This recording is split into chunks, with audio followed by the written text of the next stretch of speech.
Hello everyone and welcome back. We're doing more Fallout 4 cosplay work. And tonight we are gonna do a bit of catch up with the some add-ons for the combat armor. Paint this radio, do radio, and then we are gonna start the rust effects. So this is probably going to be a bit of a shorter stream since I've started a bit later than normal, but we can still get a lot done. So since last I streamed, I modeled and printed out a bunch of add-ons, and I also like especially these well, mostly these clips here, these D-rings or just rings with the leather straps. Got a weird buckle. And most importantly is I modeled up a radio that the Minutemen have on their, or at least the Minuteman General and Preston Garvey have on their leather sash. And I also went and hacked a very tiny beaker. This is like the smallest one I found on Amazon. And I hacked it so I would be able to use the radio like an actual radio. So I'm going to be able to play with this and have music, radio messages, whatever, even use with my phone at a con, just coming out of here. And the shell's also easy on, easy off. If it's a bit loose, I could always put magnets in. And just by popping this off, I'm going to be able to have access to the USB port on here, which is going to charge battery. Now, the only downside of this is that the battery is very tiny, so it's probably not going to last a whole lot. So for the so we need to do some airbrushing first. We're gonna get some primer on all these red pieces, and then hit them up with the same, well, maybe not the same. So I'm gonna hit the radio up with the bright gunmetal, and then I'm gonna do some of these like add-on parts and different parts out of all this extra stainless steel I have from lying around. Oh, hey, Kappa, what's up?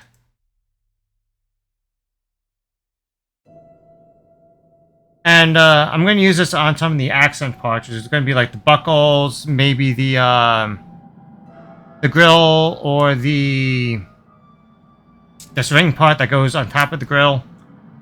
Just so I can get like a bit more accents of colors, instead of just having everything just be the bright gunmetal. And what's going on, Matt? Glad you could make it. So with the explanations aside, I'm gonna hop right in. It's also really fucking hot too. It's over 90 in my apartment. It might even just be over 100 in here. I couldn't tell you. So no cosplay, no going on a Volt Tech suit right now. I have to stay cool. And I hope everyone else stays cool too. Hydrate. It doesn't work. Straight up. It's on and it's probably doing something, but it's definitely not within like the county code where it says apartments must have them on, or at least the apartments must be a minimal of 80 degrees through the summer months, and it's definitely not that. So I got my portable AC like hooked up in my bedroom, so I can at least sleep well. Get that into like a nice chill 60 overnight. But when I'm home like this, it it fucking sucks. Oh, I should grab gloves.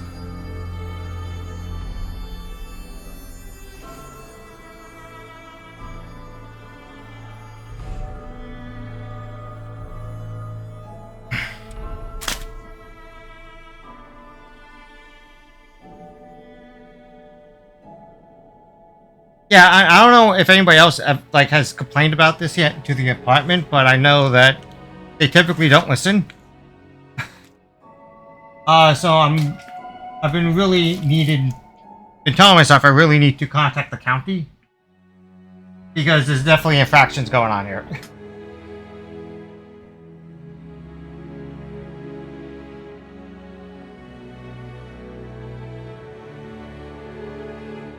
Come on. There we go.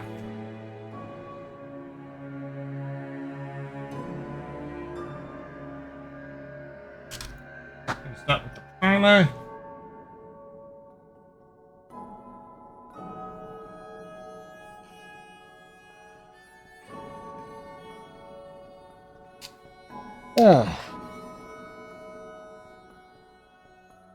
Right now I'm fake Bane. Airbrush. Cleaning liquid.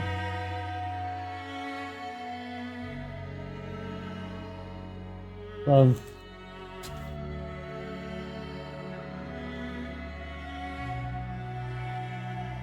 And does this need anymore? And it's also kind of stuck. Yeah, this probably gonna need more dumped into it.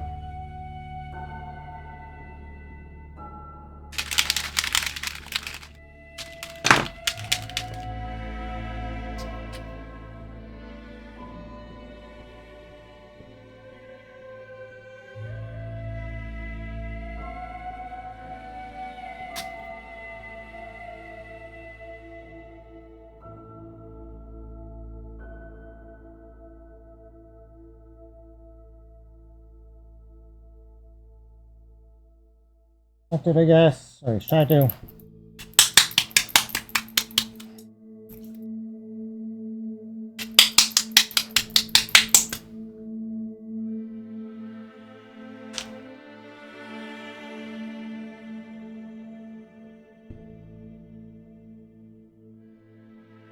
This is 040.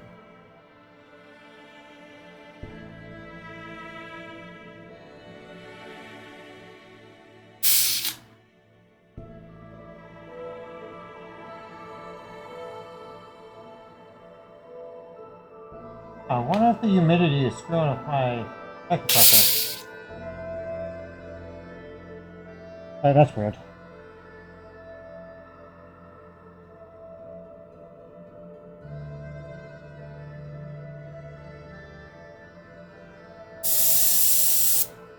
Okay, we are hot.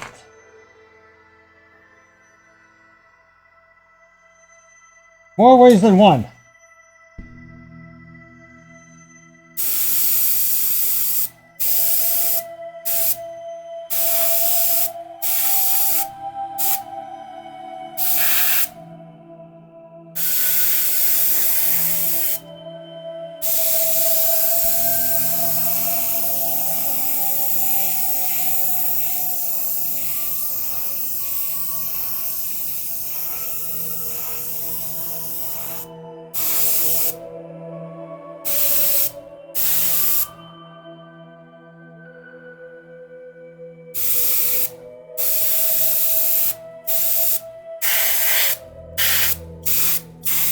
I am going to want to like get the inside of this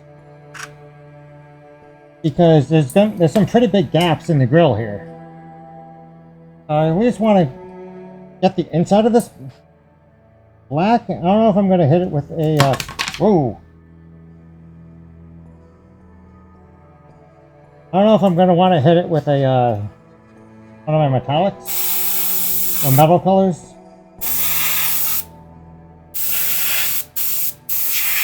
But I don't want someone looking into it and be like, oh, hey, why is it bright red on the inside?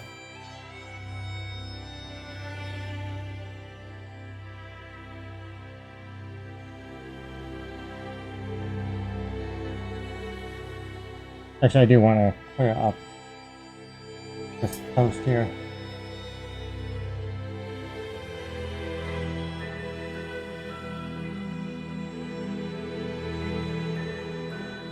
This is where glue is going to be.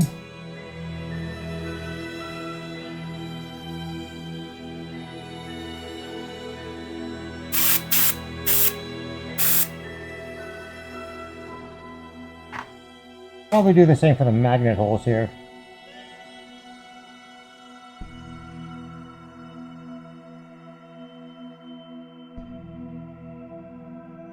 There we go.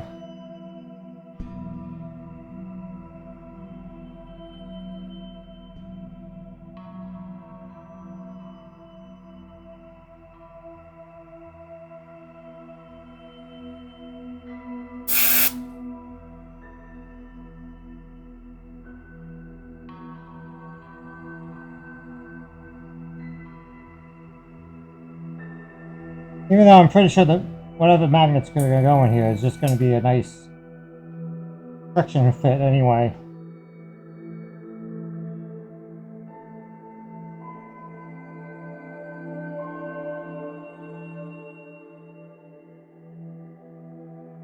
That can be put aside.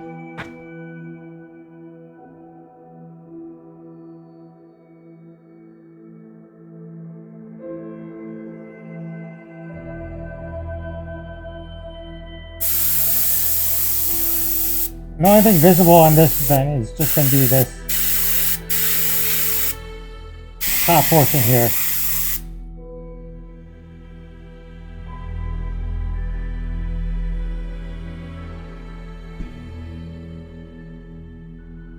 And if any red does start showing up later, it could always just be I could always just hit it up with in the weathering stage.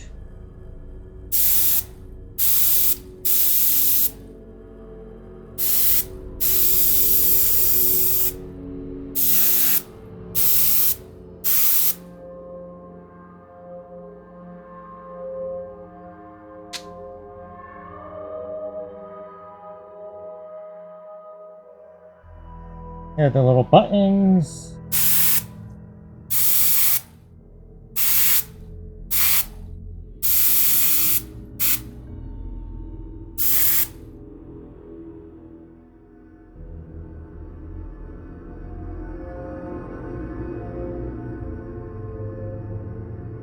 I don't want to grip this. I'll be like this.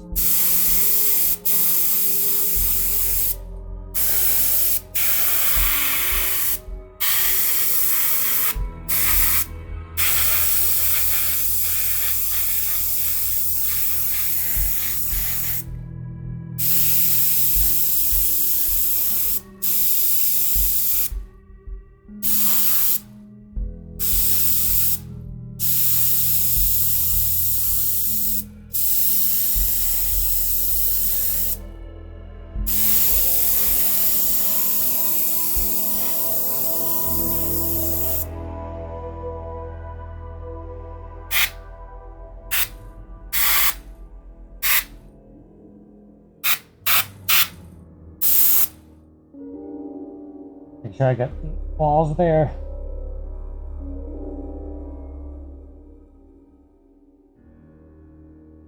I'm probably already running out of space, huh?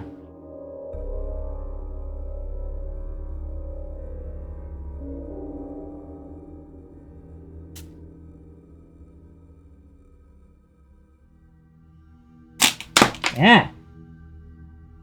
That's not supposed to happen.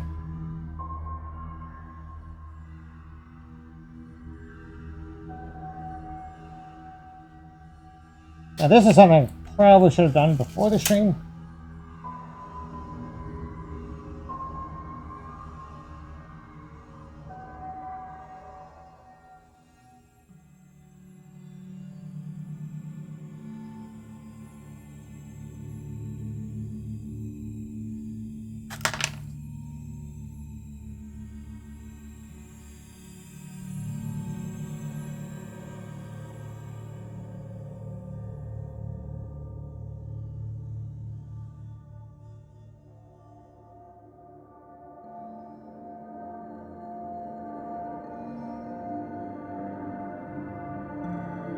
I want to have these like stand off far enough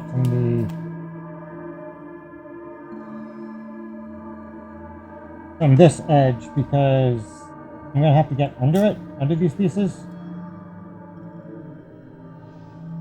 Now, I know I'm technically masking or preventing paint from getting onto the center sections, but the leather strap, that's fine, because the leather strap is just going to come wrap around it.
See, 8 are done.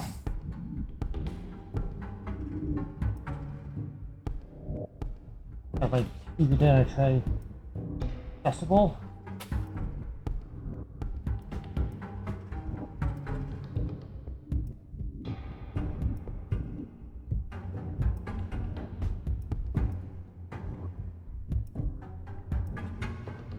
Two.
Area's gonna get blasted well. 6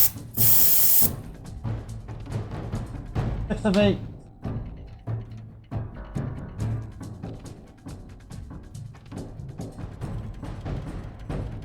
And these guys were printed out of PPEG, PETG, and I coated them in XTC 3D. So I wouldn't have to sand them. And sanding these little pieces is a mega pain in the ass.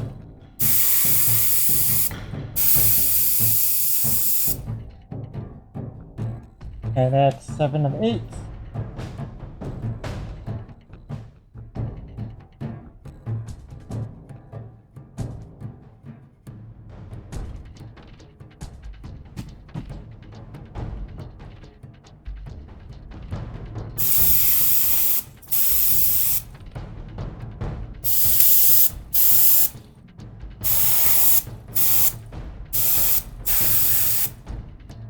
I just sense like the humidity in my airbrush.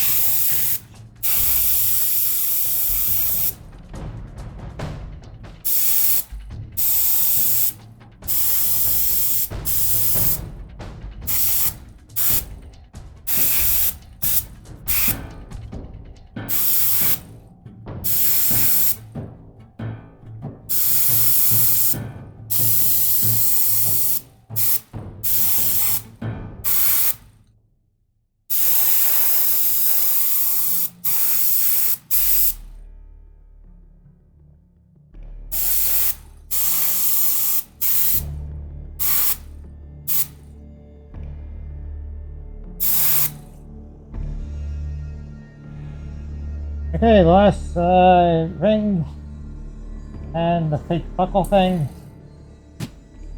has their coats. And then I have to get back and do the finish these section.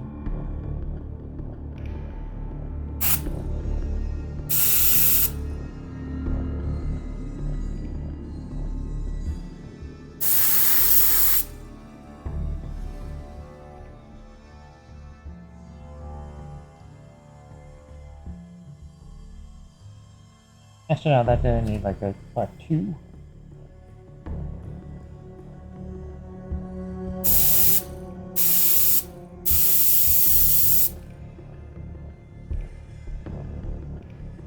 Okay. Ready. This I just want to do the back and the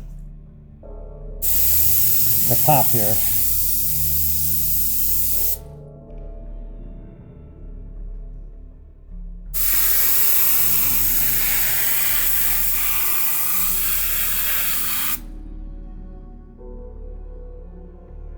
I need to get any of these insides. Yeah, I don't think they're going to be seen.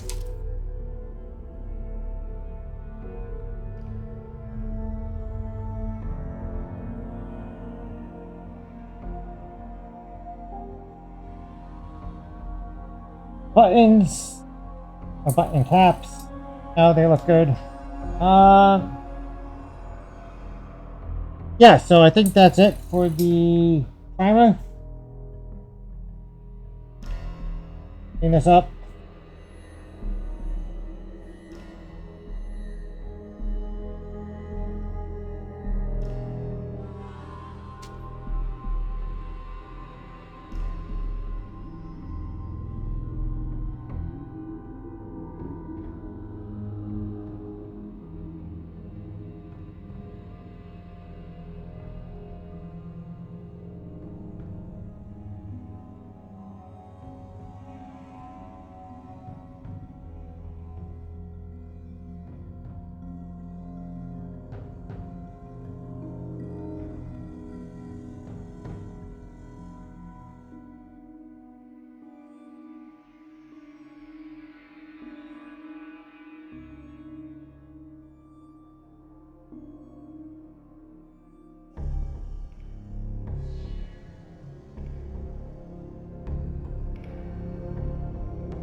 Okay.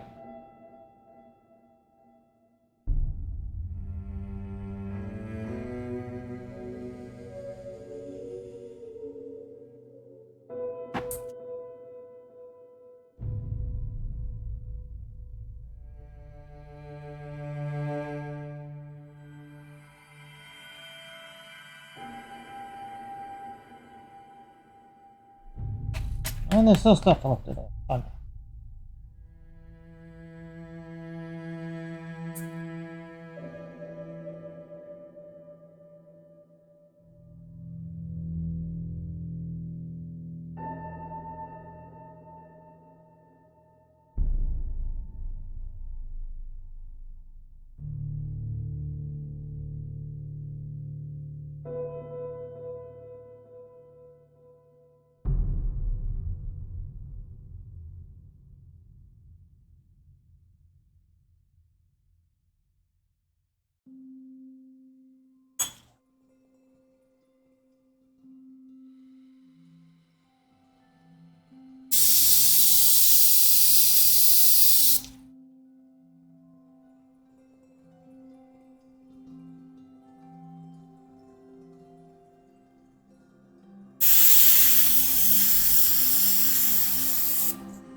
I'm also sticking to just about everything.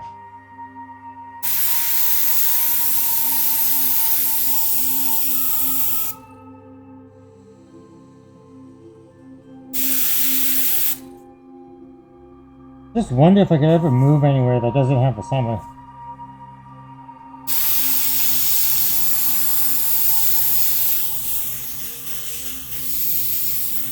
I mean, I'd be pretty far away from everything, but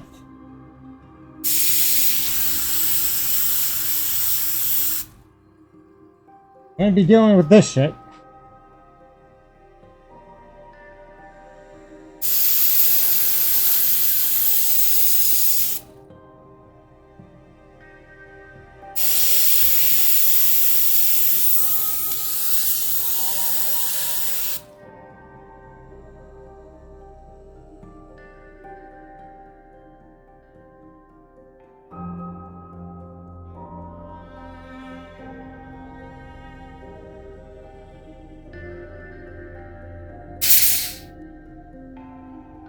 And that could turn off for now.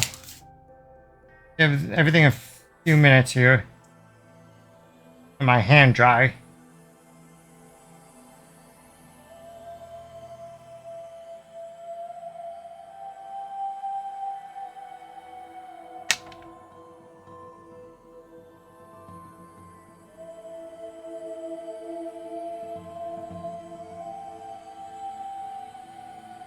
I don't have a whole lot of this stainless steel from Allclad.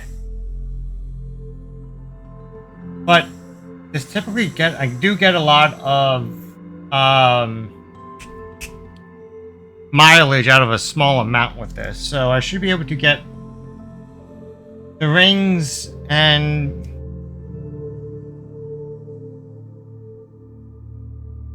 see. Yeah, let's start making the decisions here. So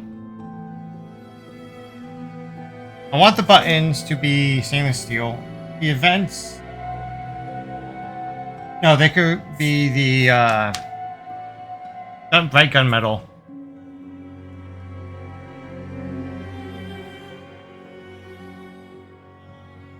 You know, I didn't get the inside with a lot of the timer here.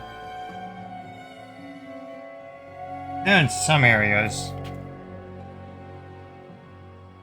But I'll do the ring. This ring. Out of that lacquer. And then I'll do the all-clad. Then I'll do the 8 rings with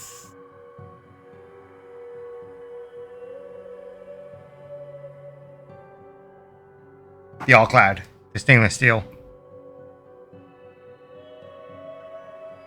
I have a fresh applicator here.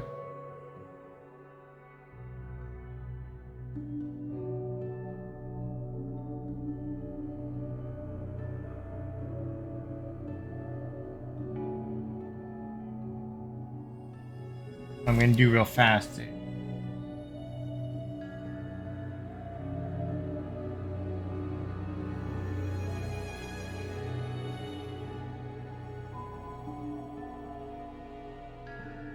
They're busting out the airbrush again. Cleaning it out again.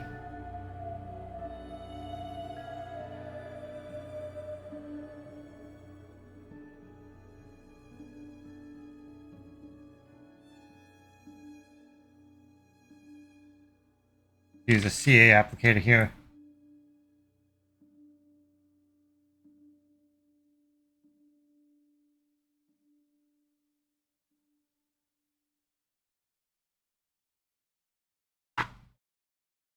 Okay,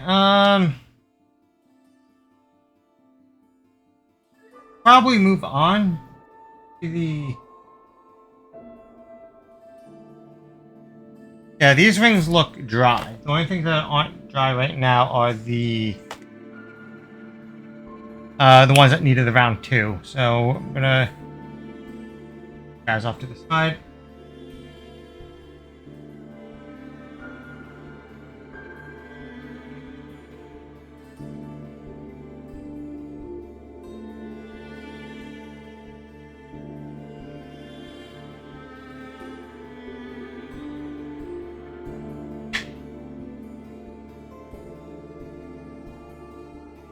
I'm gonna need the hopper for this one.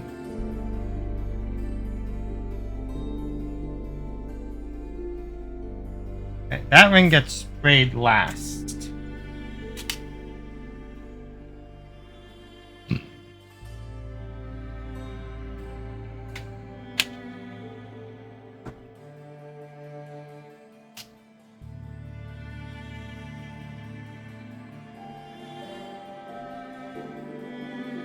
Respirator on.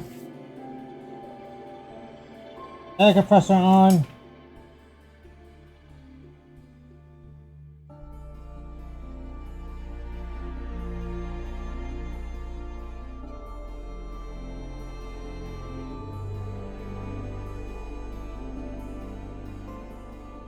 Hopper goes in.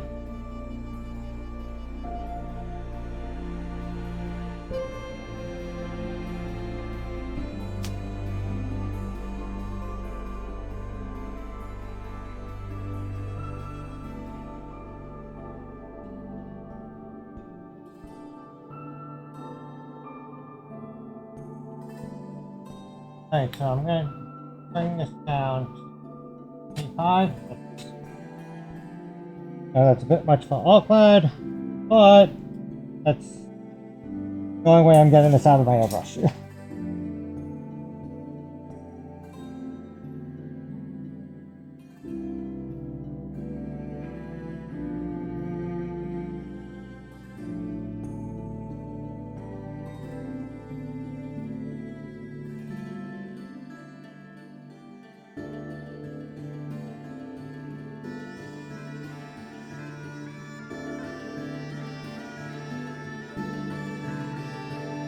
Also gotta be very careful because this stuff is thin and runny.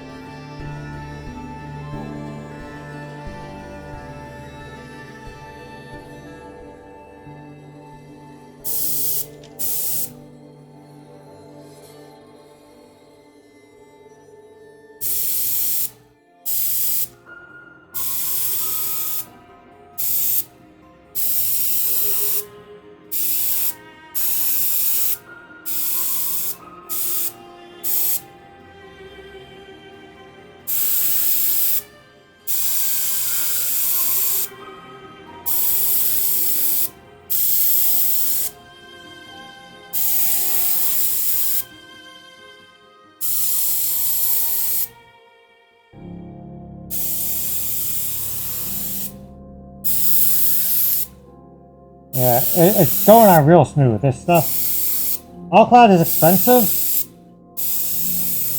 but it really is some great paint.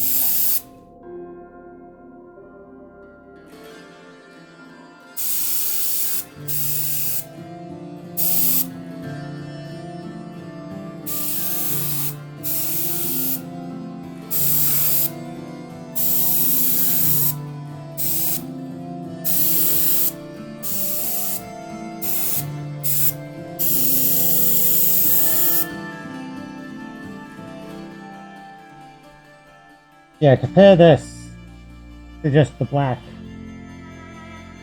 And on top of XTC 3D, looking very smooth.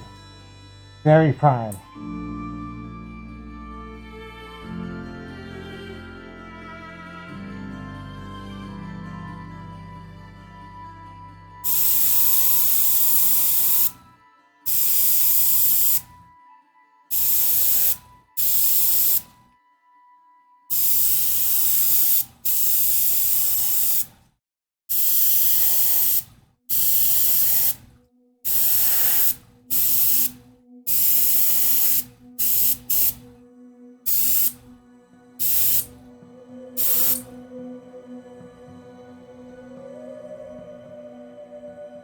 That's 4.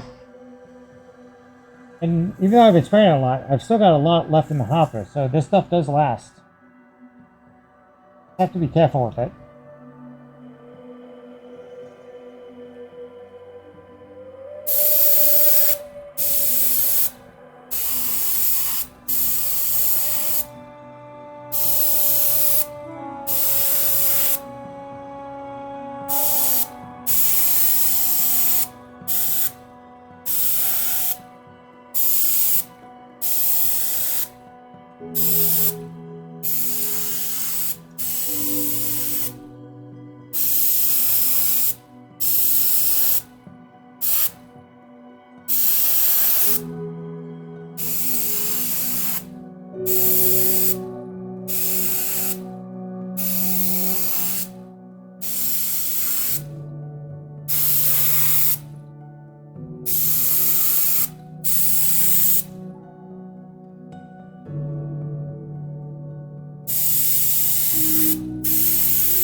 I know the backsides look rough, but no one's gonna see them.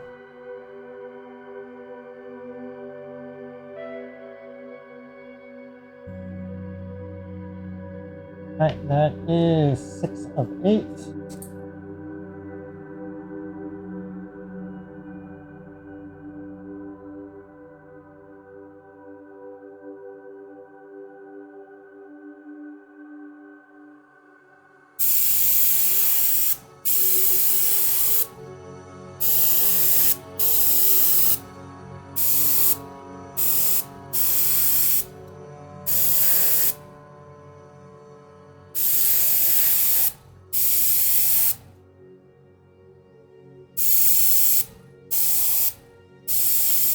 I have enough to get the buckle too.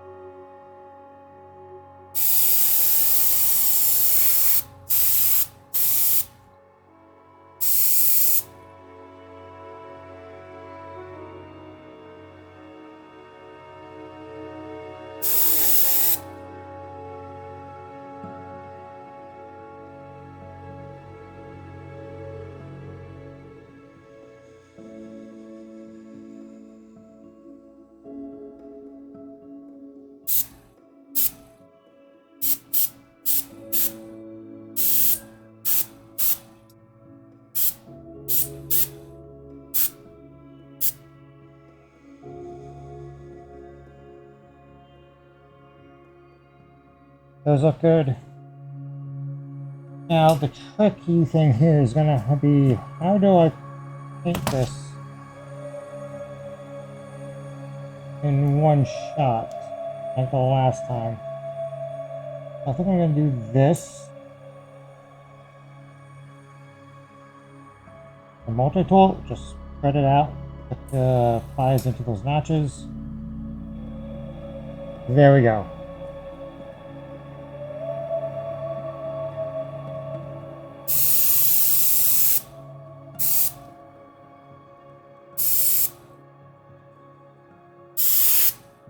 So I got inside that ring this time.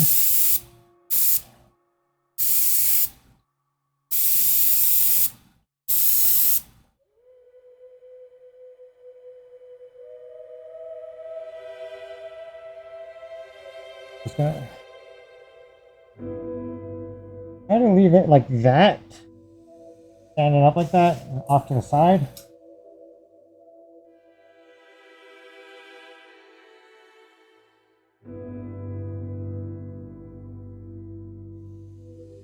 What I'm going to do is I'm going to pretty much just try to instantly switch to the next paint. At least do it fairly rapidly here.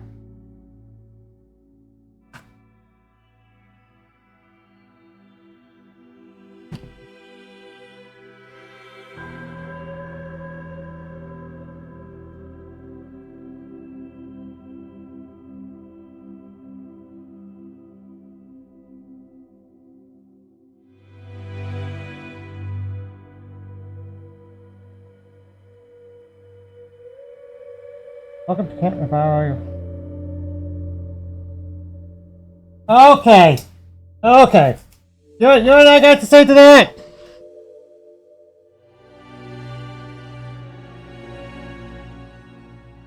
Oh, I just noticed some cardboards covering that. Yeah. The Minutemen sent their regards. Sent 2 regards. Well, welcome to the stream. Jokes aside. Thanks for coming.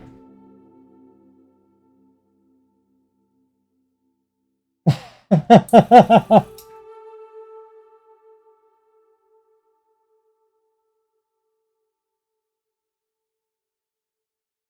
we're just gonna pour this back in here. So all remaining is left.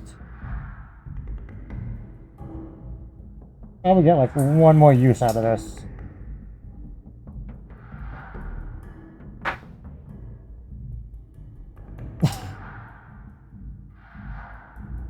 Hey, look at man, I love the states, but the Enclave and the NCR, and who else? The Legion.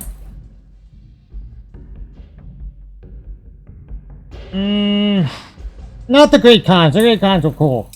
But yeah, those three I said, Enclave, Legion, NCR, they could suck it.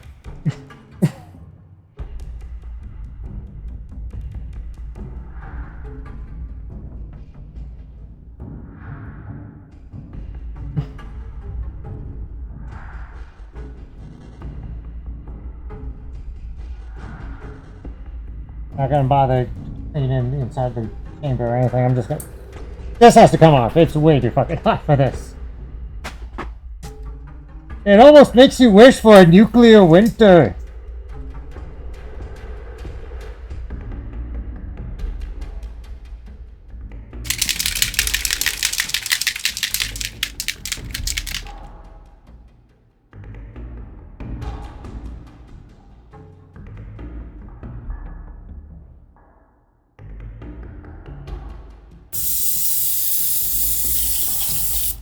Actually, 40.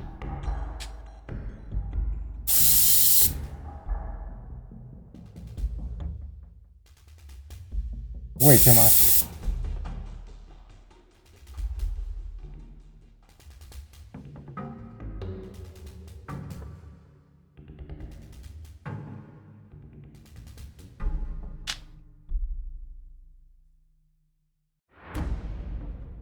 Alright, my motor tool is being used as a stand. Right now, who's this?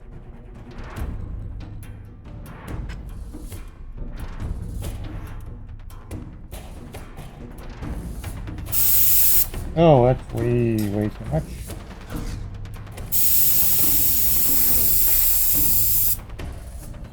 Little now. Way too much again.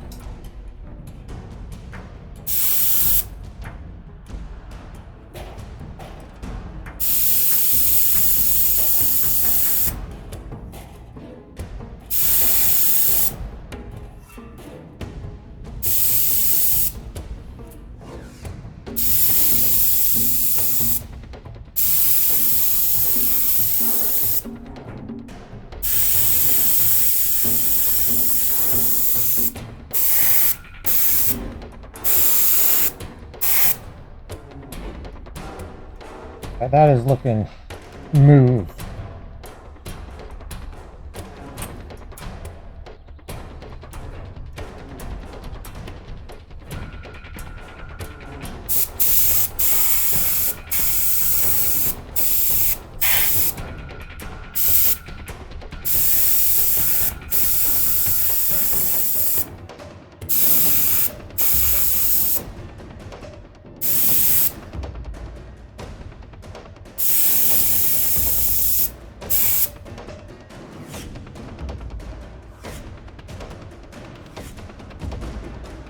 Yeah, I think you can get the back.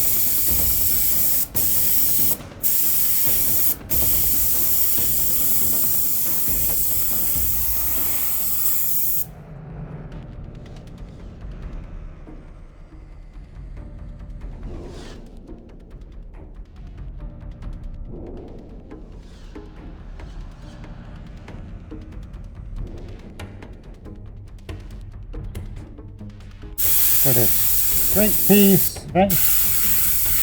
Not sure what the proper name for this would be. No, I should know because I do a bunch of electronics Warcraft.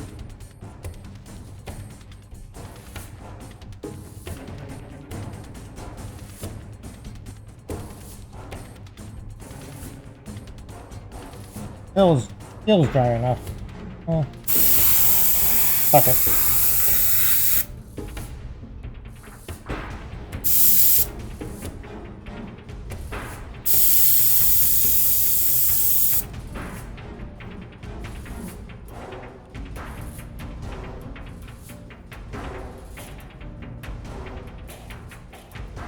I could just chill there. Last one for this is this little tab here. Alright, and that does it for the airbrushing segment. Let's get things cleaned up. And we can switch over to the actual rust effects. I'll probably assemble the radio first. And the rust effects.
And you know who else who could eat it? The goddamn Institute.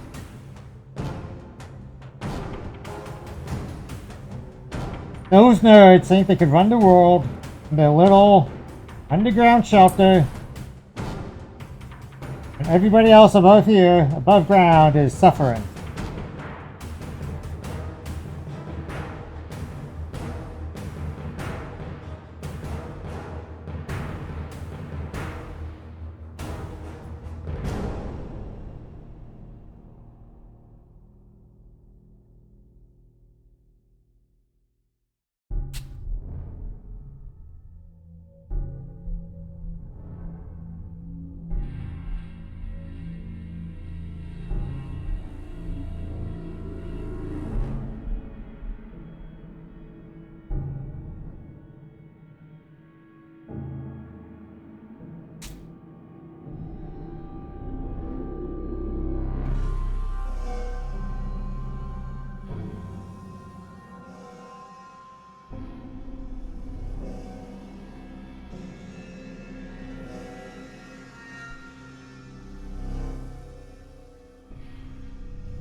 Alright, that's it for the hopper.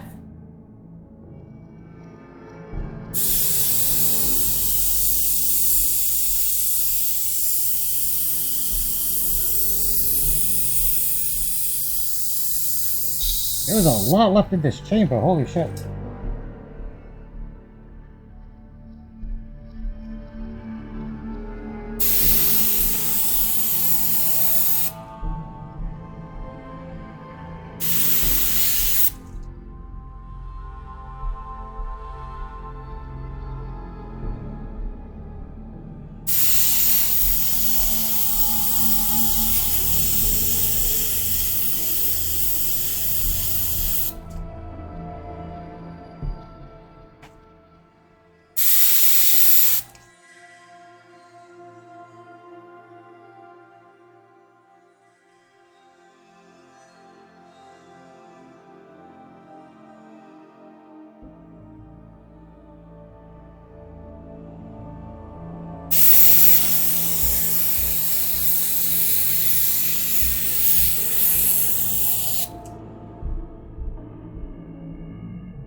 And that's it for the airbrush.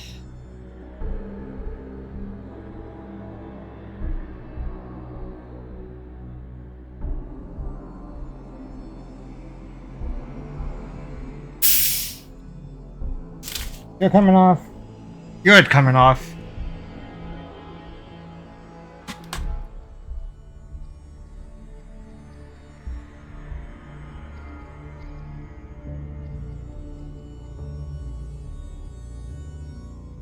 Again, yeeted.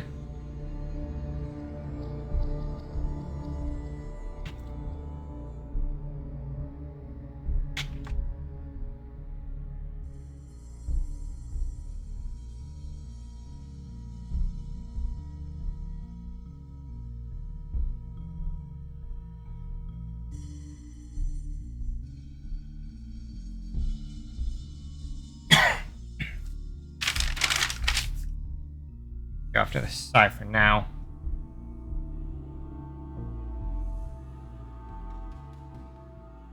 Alright, so here is what we're gonna do. Got our radio parts. We're gonna assemble this guy. We're gonna need super glue, the fake switch, the two of the fake switches,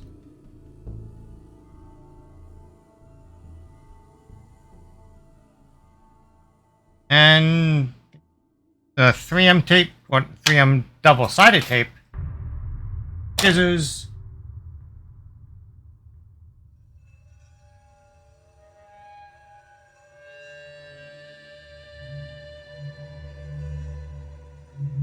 and how do I want to do this? This is what I did not plan. I'm pretty sure I'm going to want to put the speaker in first. I mean, I just bring this down. There.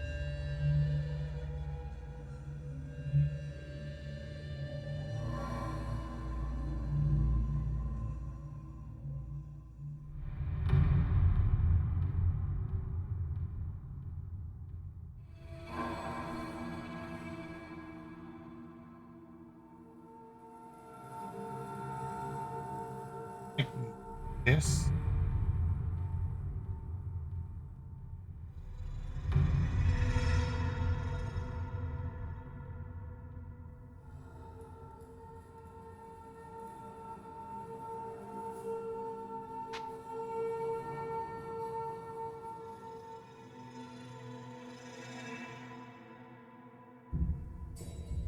Yeah, I think that's gonna work. First things first, let's...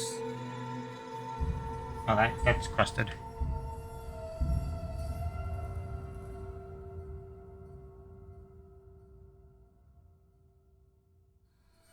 I put some super glue.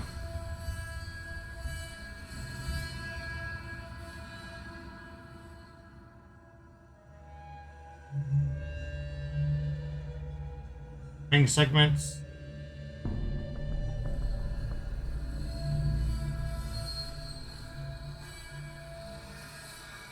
Which is probably unnecessary because they definitely that thing's being held in there pretty well just by friction.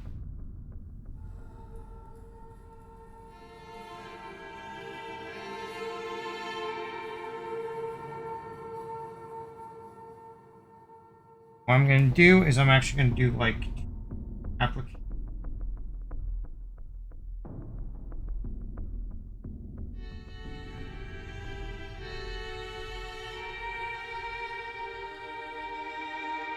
Double-sided tape here.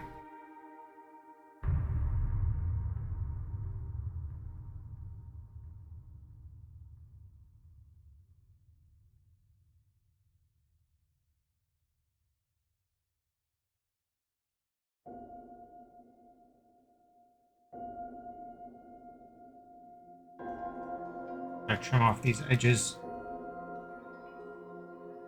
Plus to the cord.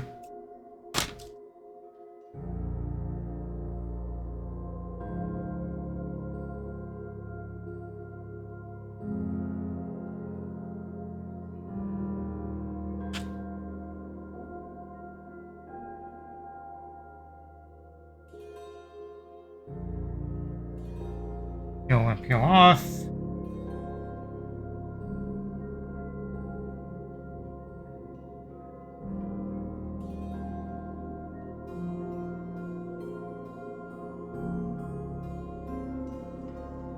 Let's sit down here. I'm going to go over the edge.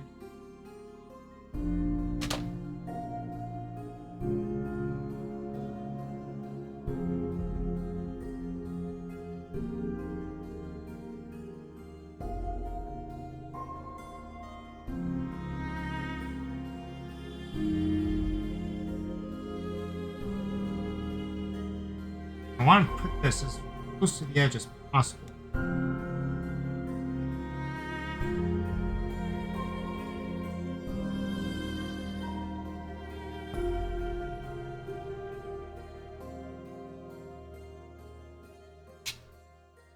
Yeah, I'm gonna want like maybe like 1 or 2 more layers of this, because I'm afraid the USB port is gonna be too close to the bottom, and I just wouldn't be able to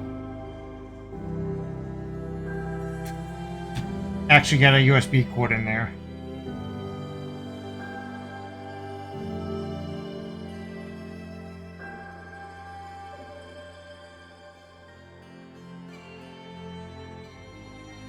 So that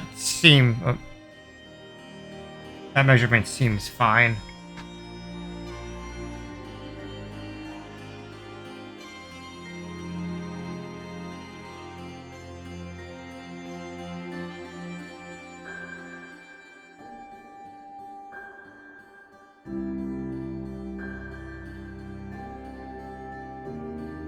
We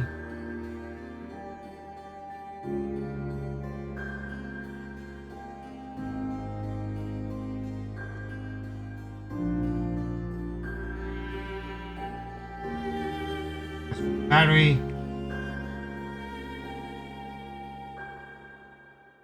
Not giving a lot of space here.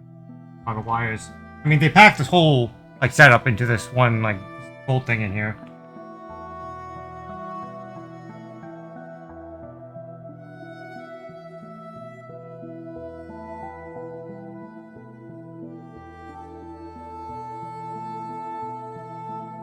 Very careful here to not cut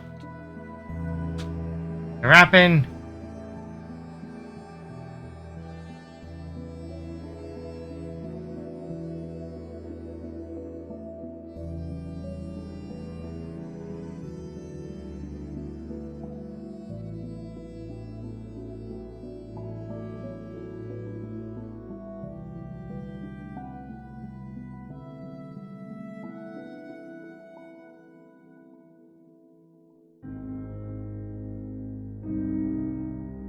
Here.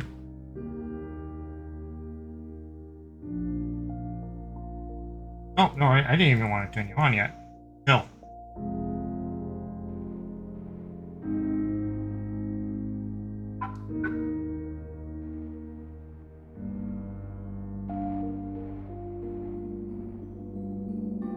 And where's the dummy switch?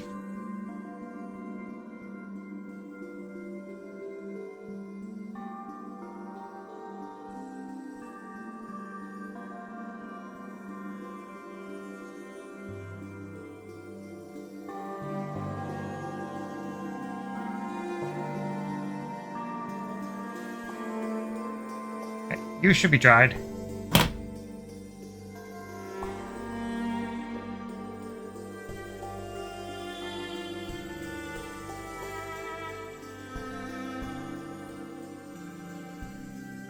Gonna assemble the top part here.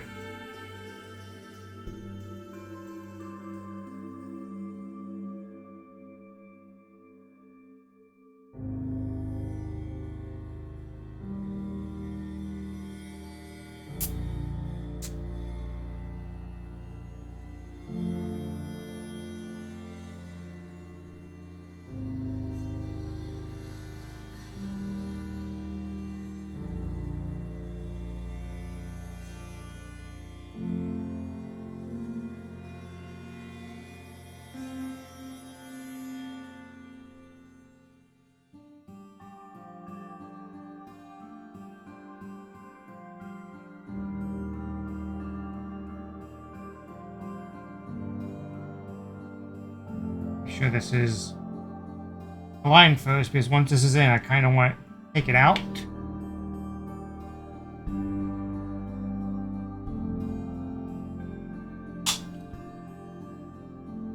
Yeah, I kind of already scratched paint off.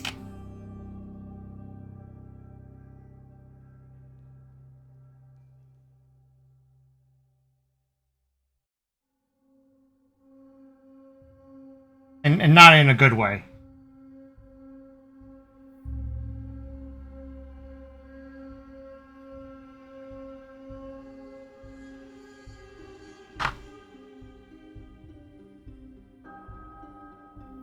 So before I continue, I'm gonna... Another CA applicator that's pretty clean. I do.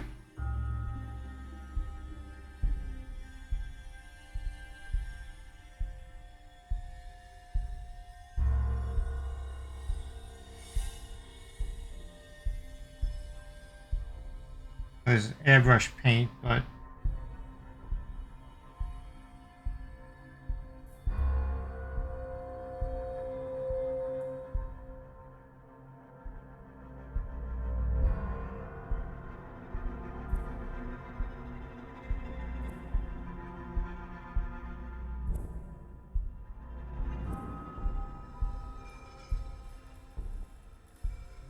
I mean, the red is... Oh, doing this off frame again. The red is also kind of barely noticeable, but if I notice it, I'm like always deathly afraid other people are gonna notice it.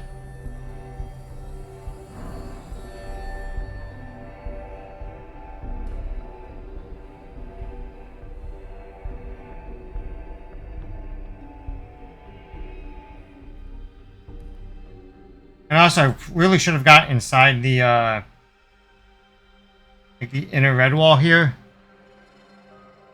So I'm gonna switch this over to continue using this. Switch this over. Do the same thing here.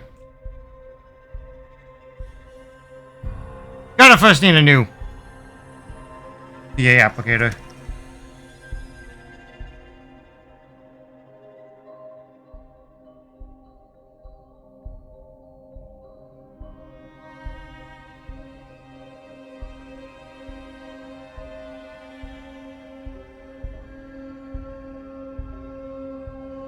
Doesn't need to be good coverage, just enough.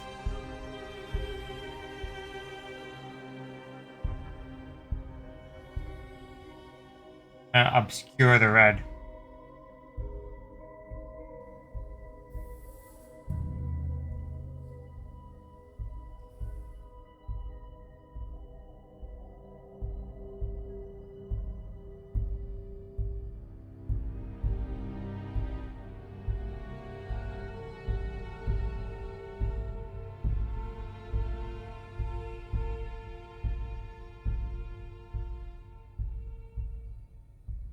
Oh.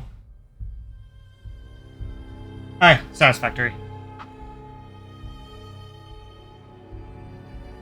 Tap for this.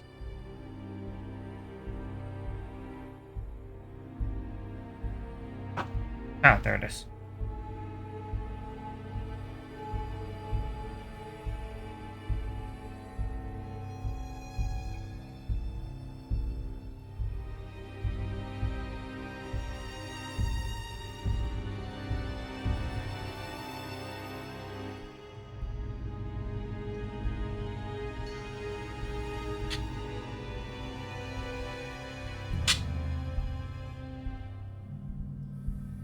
This guy just...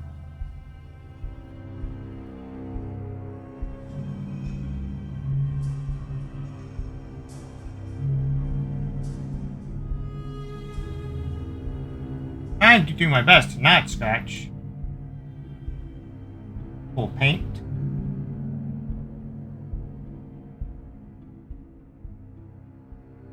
You know, that would be realistic.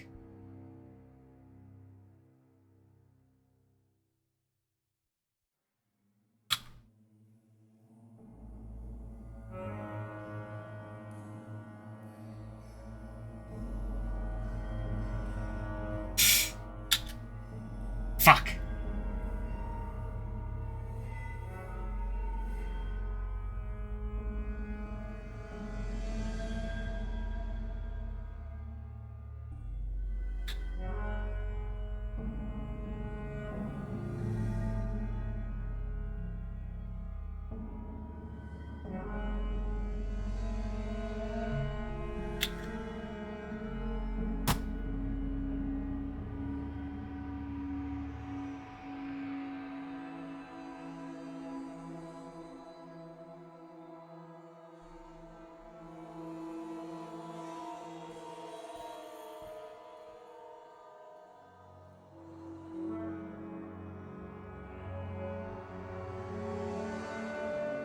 that's not going anywhere. What I'm gonna do for this though, I'm gonna try something here. Let me see applicator. I think I have some chrome silver paint. And I'm gonna apply it on the gouge marks here.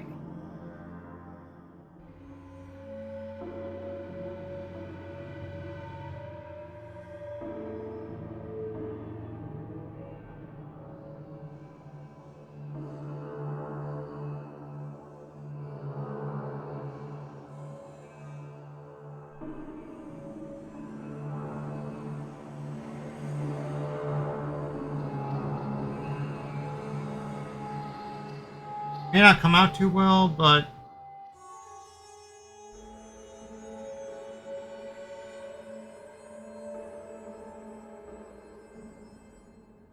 yeah, it kind of didn't do what I was hoping it would do.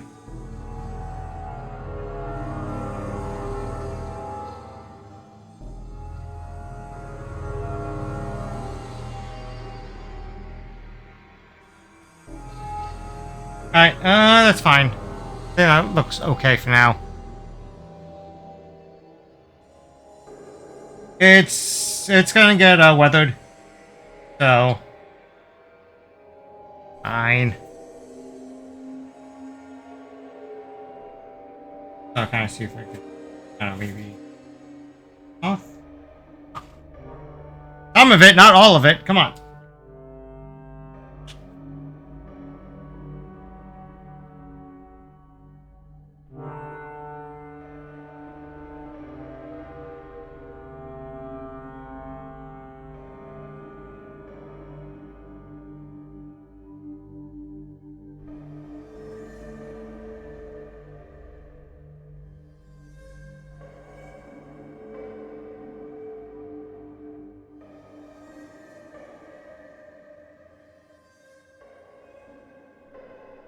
Alright, that's good.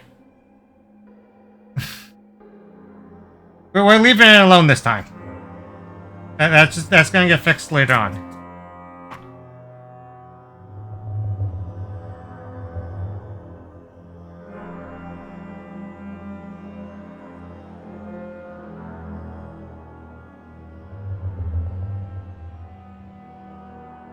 And what tabs are the two best looking ones?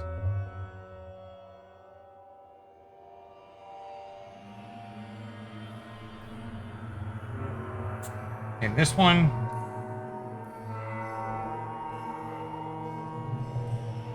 This one.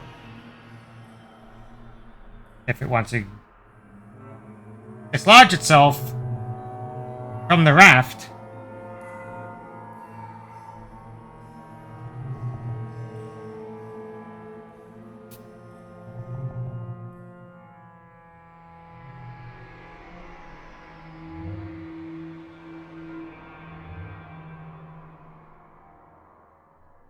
Being a giant pain.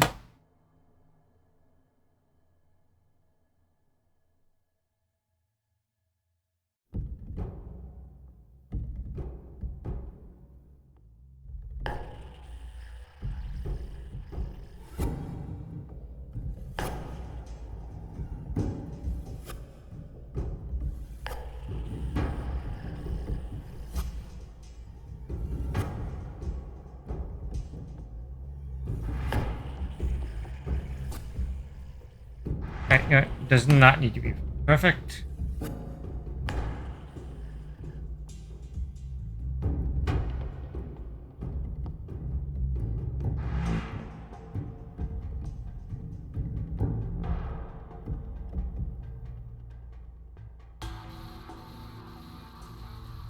Blue and good.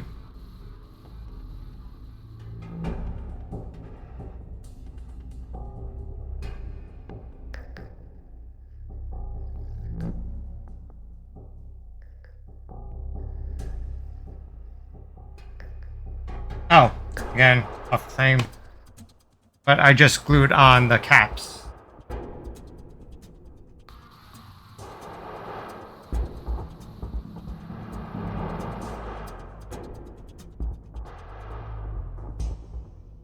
Ooh. May not be as simple as I thought it was going to be.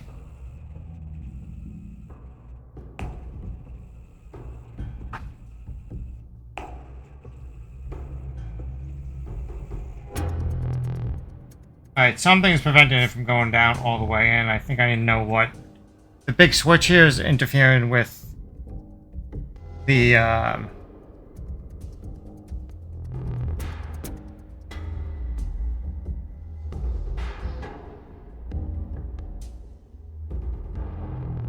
board.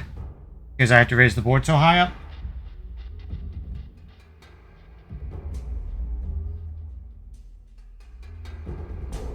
So I'm gonna leave it though, and let's check it out.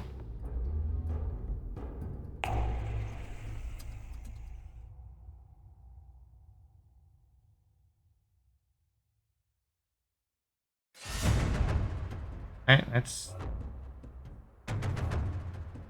now because if I play any Dio,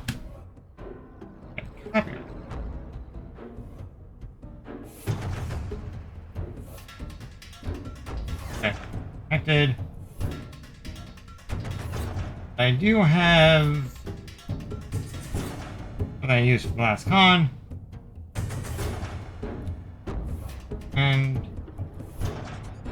what's up, Wastelanders? This is Greedo, Bow Wow, and you're listening to GNR, that's Galaxy Radio. Hi. And here's me, with the news. For those of you right inside there. to the northwest of Megaton is this vault, Vault 101. Now, believe it or not, one still got people living in it. So the only thing I have to do for this, outside of weathering, is just make some leather straps to like put on here so that I can slide over the. You're probably kind of understanding me because Three Dog.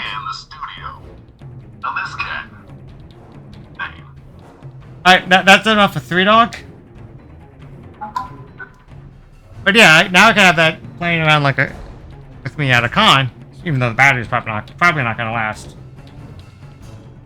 But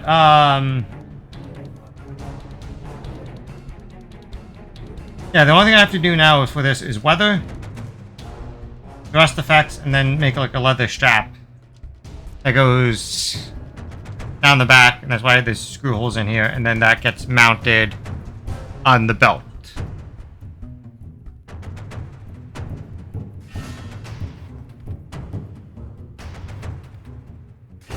So I am striking out with trying to fix the bottom here. I don't know what wiped that and how they're.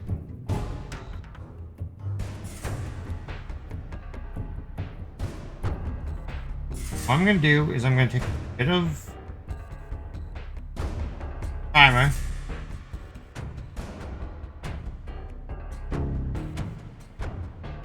Do that.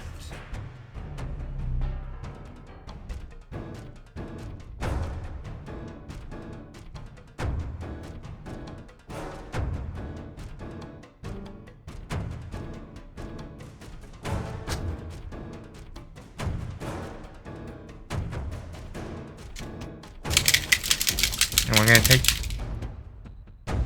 this stuff.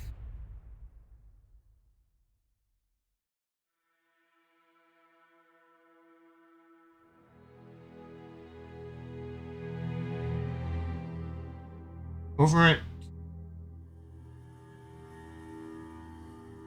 Hopefully that does a much better job at hiding it instead of trying to cover it with a different paint and whatnot.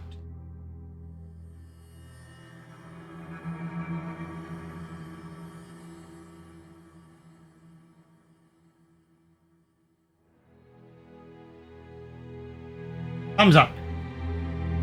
Alright, so radio is done. All the other paint catching up is done. Now there's going to be one more piece of armor I need to make and then paint, and that's the little not shin guard. Shin knee pad. Shin or knee pad that the Minuteman General's uniform uses. But other than that, most of the metal parts that are on the costume are finished. So now we can actually, now that we're caught up, took a bit longer than I wanted to, considering it's hour 20 into this. But we can move on to the rust effects.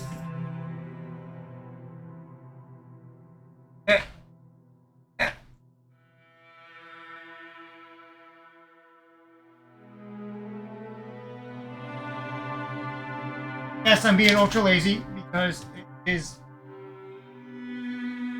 disgusting in here. Ugh.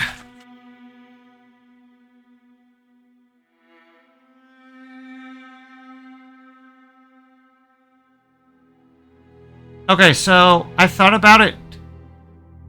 I was reading the instructions. After reading these instructions, I thought about it, and I decided to ignore the instructions, but not the layers of paint, because their layers works in my opinion, but for the application, full-blown pieces versus scaled models, I'm gonna have to do things differently. And what I did,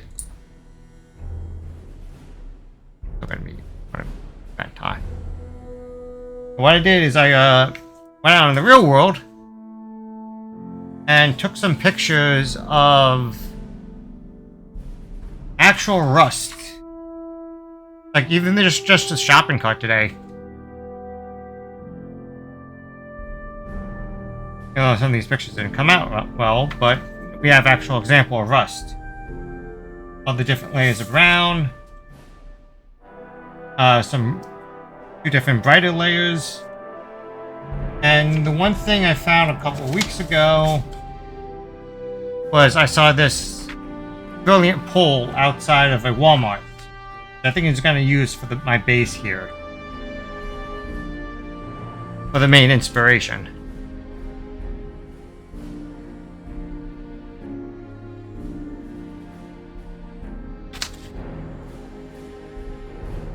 So we're gonna follow the steps of the kit when it comes to the color.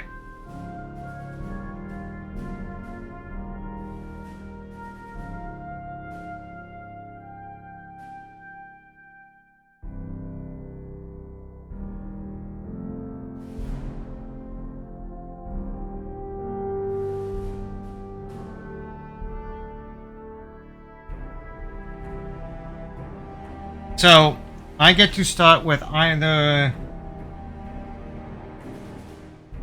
German camo brown or chocolate brown. Now, the weathering, I should have printed out a picture of the outfit, but the weathering in Fallout, or the rust in Fallout, is very dark. And this is for the rust that is aged. It's already been out, it's not new. So it's not going to be bright. So what I'm going to do is I'm going to start out with dry brushing black. This very long name, black. And then I'm going to add accents, details, and whatnot with a thinner brush or something with the chocolate brown. And then from there, I'm going to build up layer on layer the different colors, different sections. Finally get the rest effects. And not and but moving on here. This is the first time I'm ever doing anything like this. I'm gonna start with the back piece of the armor. And if I flub this up, or something's not looking right, no one's really going to see it, because it's going to be underneath the frock coat.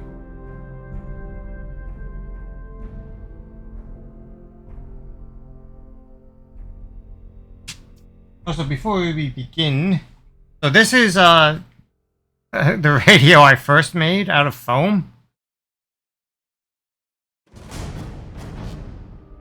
For something that was really quick, I guess it ain't bad, and the paint job is still decent, but, you know, compare that to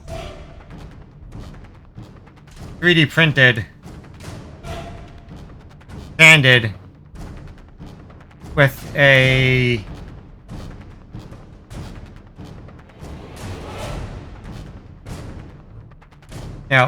multiple colors, and actual electronics in it. So this is, I'm gonna use this first one also as a little test base too, before we move on and do the bigger pieces, the front showing pieces.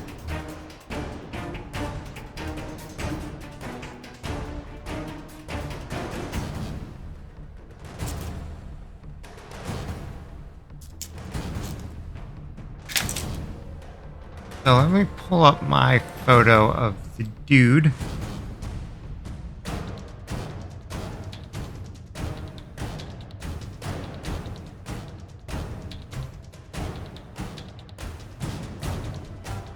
Ah, his friend just texted me.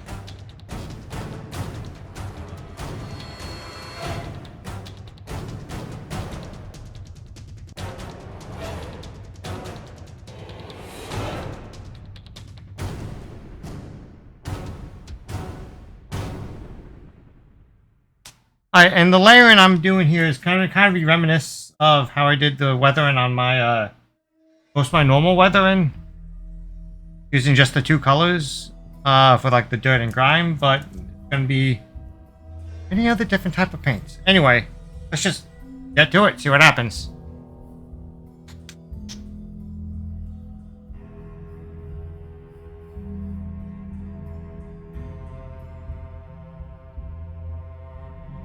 Let's try to do this.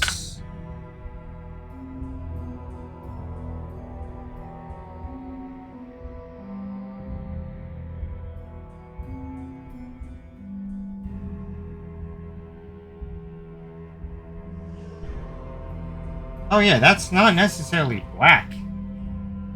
That's definitely a brown, alright.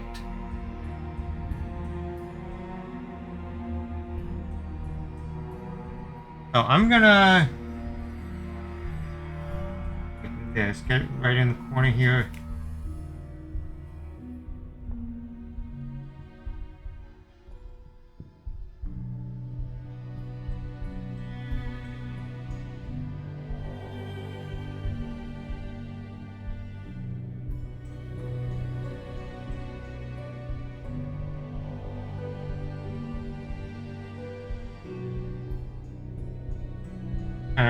I really bring this out. I'm not sure what sort of like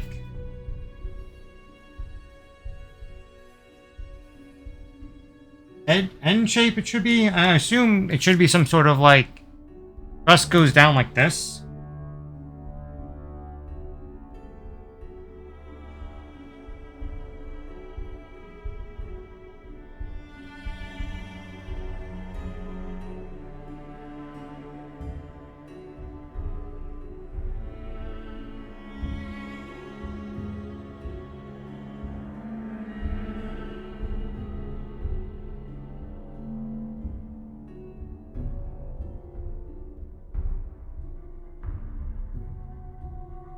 So I'm gonna kind of do like an upside down V or an A shape here.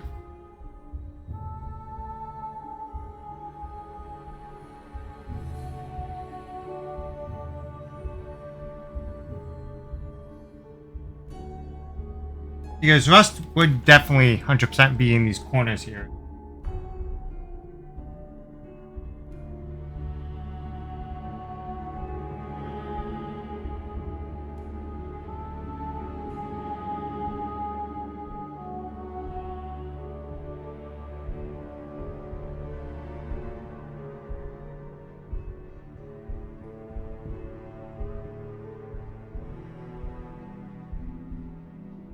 Yeah, I also feel like I'm putting way too much on.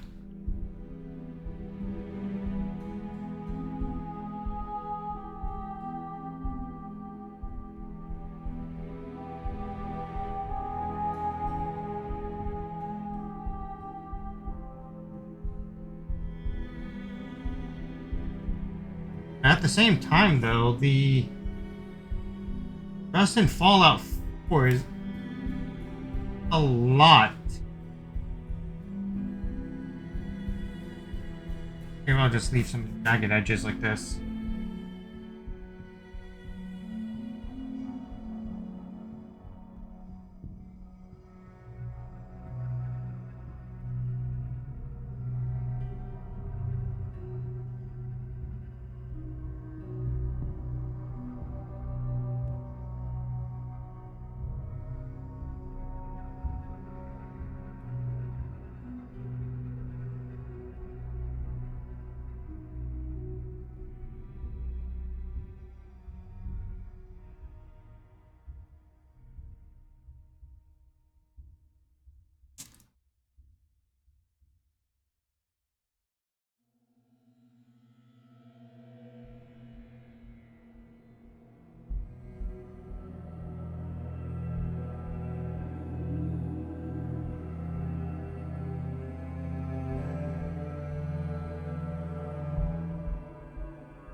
Yeah, I guess a sense of like fuck it weathering is needed here.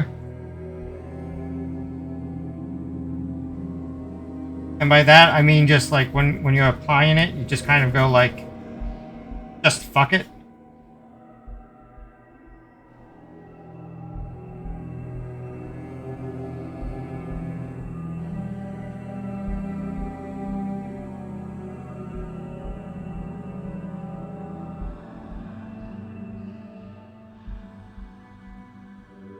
Which I feel is what they did for Star Wars originally.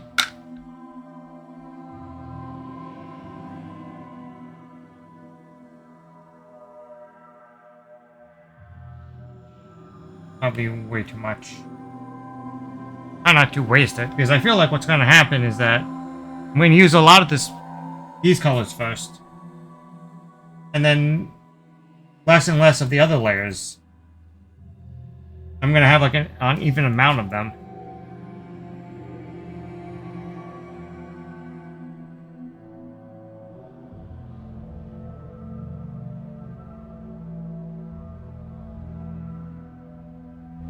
At the same time, though, I don't know if I'm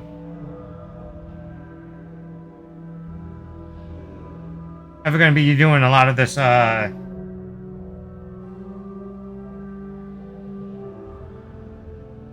rust effects.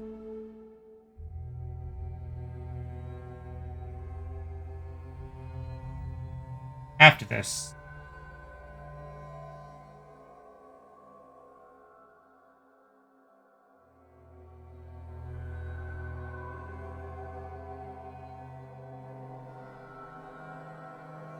Yeah, this might just be like for Fallout cosplay.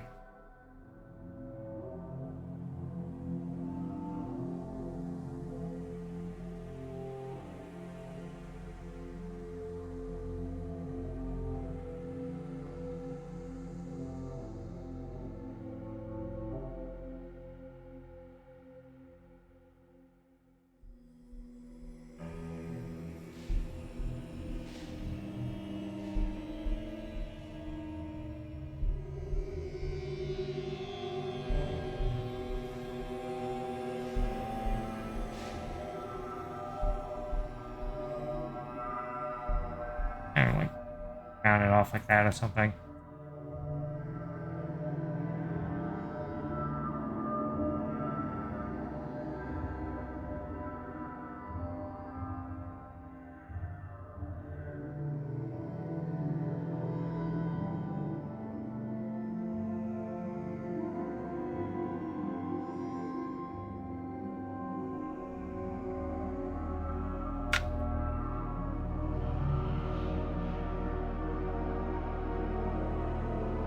I don't mind some on top of the bolts, the fake bolts, pivots, but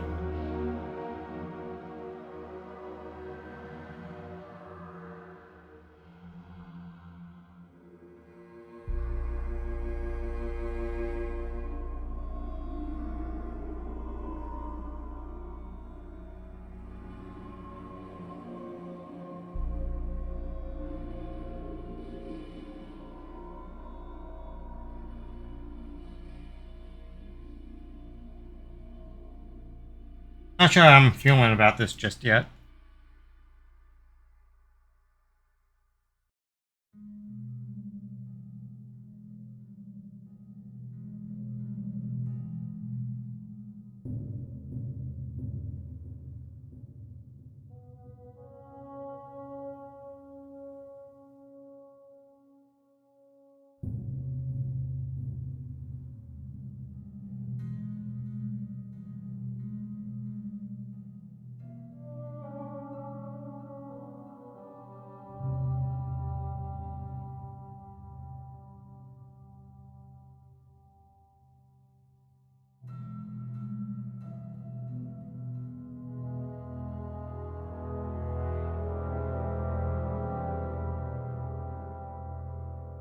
If I want to put any more on top here.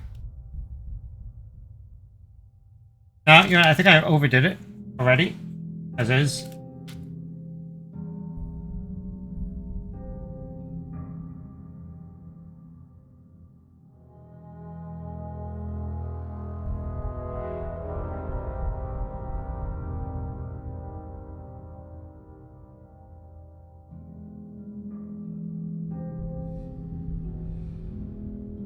Let's do it to this not final radio.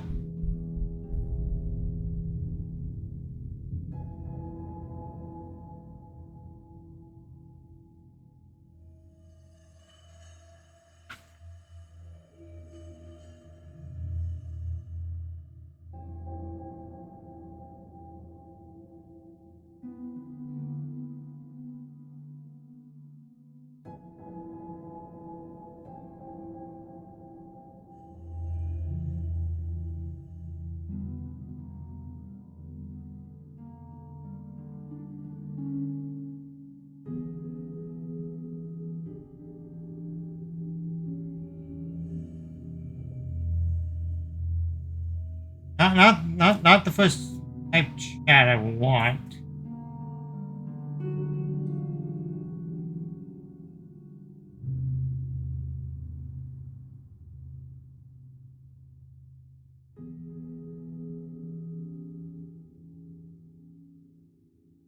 Like not like normal weather, and I feel like it kind of attracts the corners here, at least for an object like this.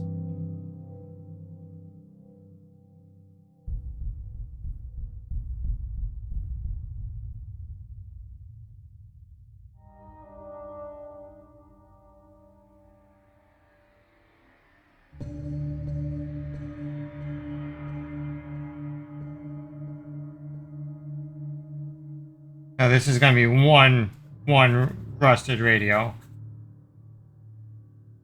And I don't think even the radio is as rusted as everything else, as the combat armor.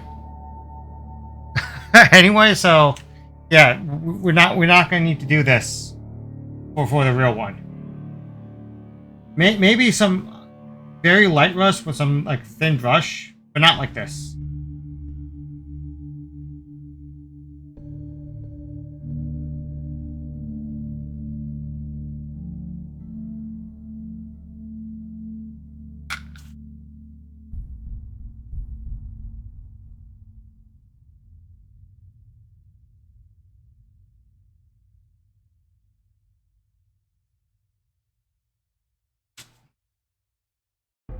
Well, so far it's looking like just normal weathering. Doesn't look quite like rust just yet, and I'm not going to be for a few minutes here.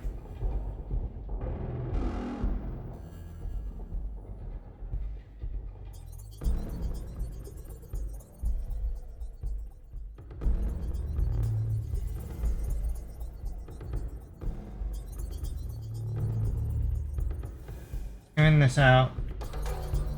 Oh.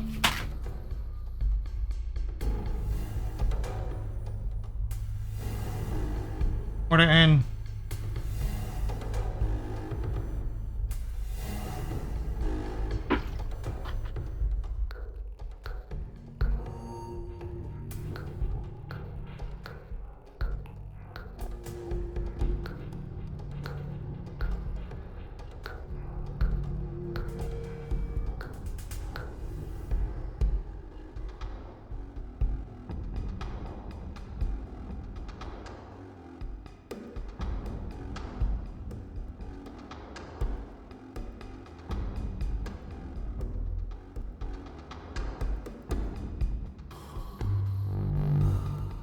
Probably need a larger cup of water.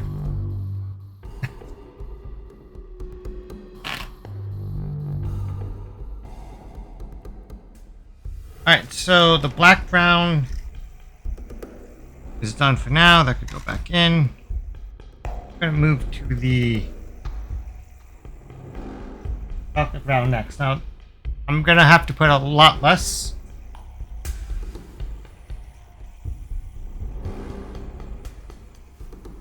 Oh, not everything dried here yet. Should I put my tree?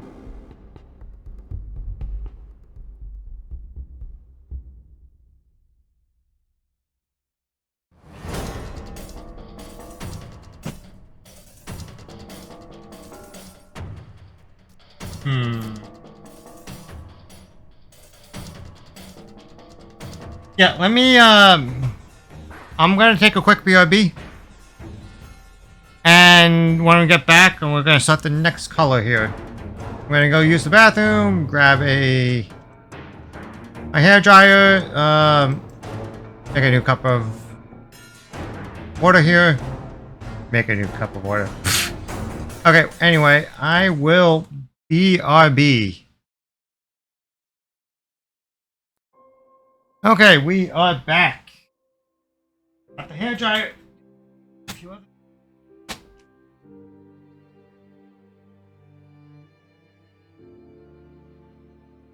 I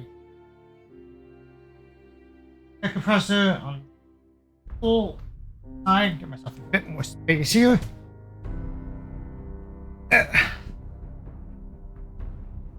Oh, I didn't check my phone down there.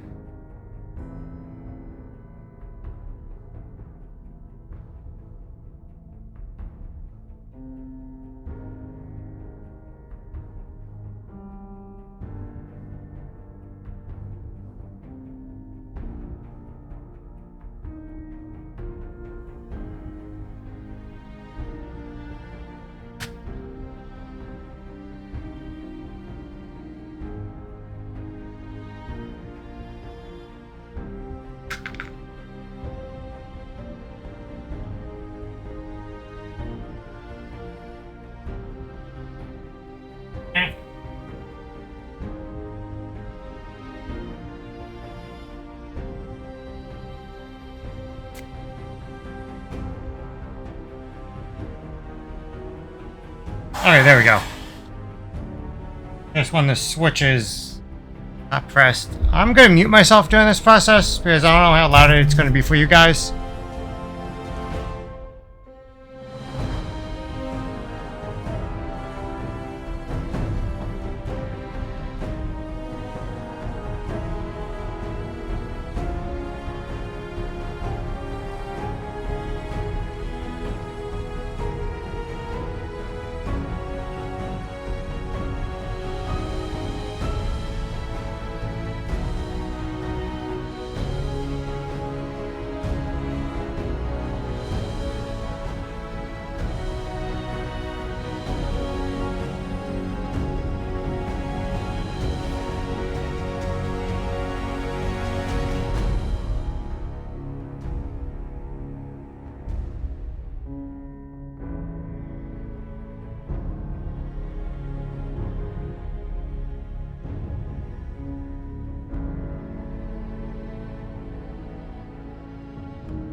Alright, I think we are ready for the next one. So this is moving on to the chocolate brown.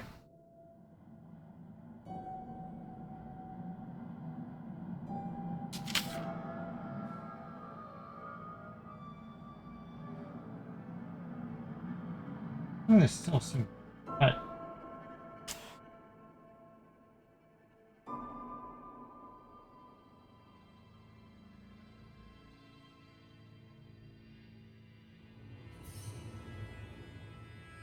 I know, I should be muting myself, sorry.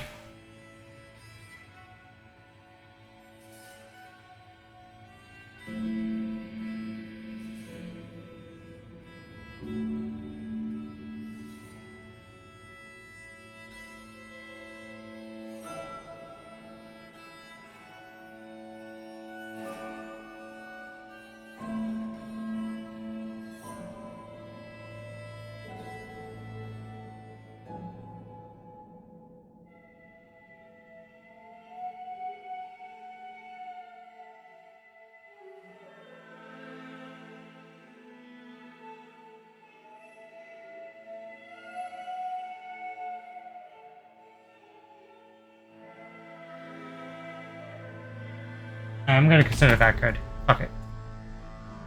Wow, we're almost at 2 hours here. Alright,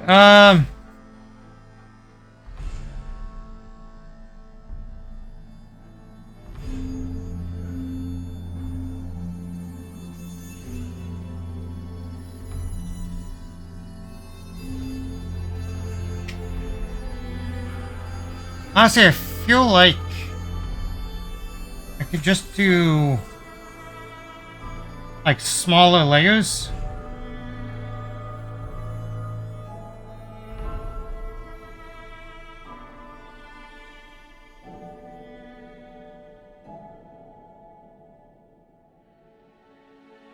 The thing with this pole here is that it may not be the best example because this whole thing just looks like fucked. And probably all the rainwater and whatnot would just come on down, washing away all the other rust, all to the bottom here.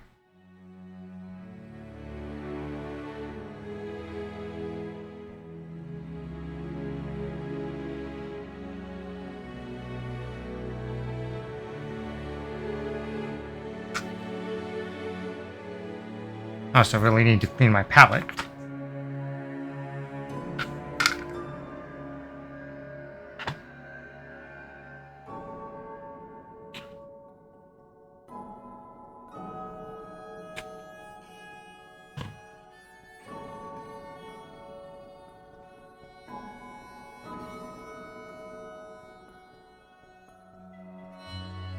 This look like.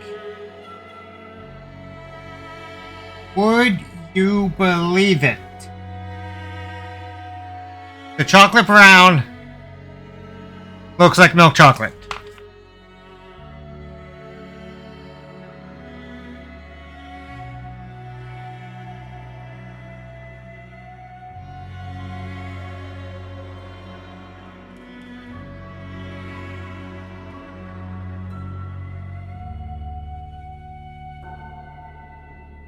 Also begin to think that a trick here is to just apply it as I'm applying it right now, just kind of not doing full like coverage strokes here, if that makes any sense.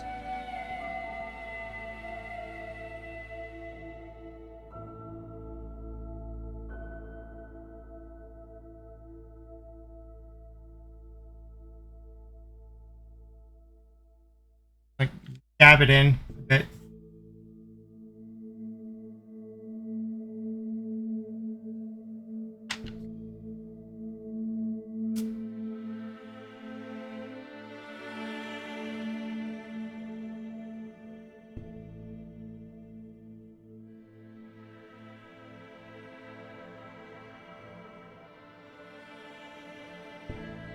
Oh, you know, that's actually, second color in.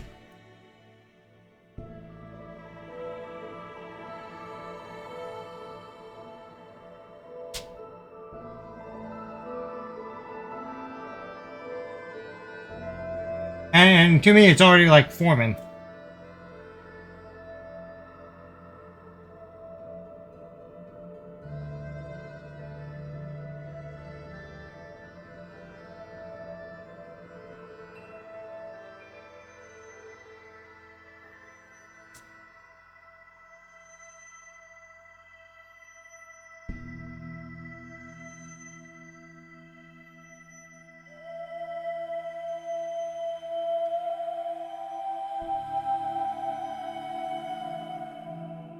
Or rather, sometimes I'm good with words, but it already looks like it's rusting. The effect's there.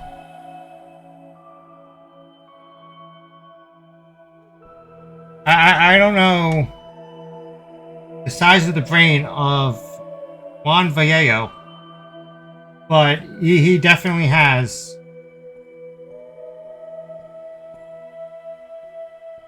a massive one.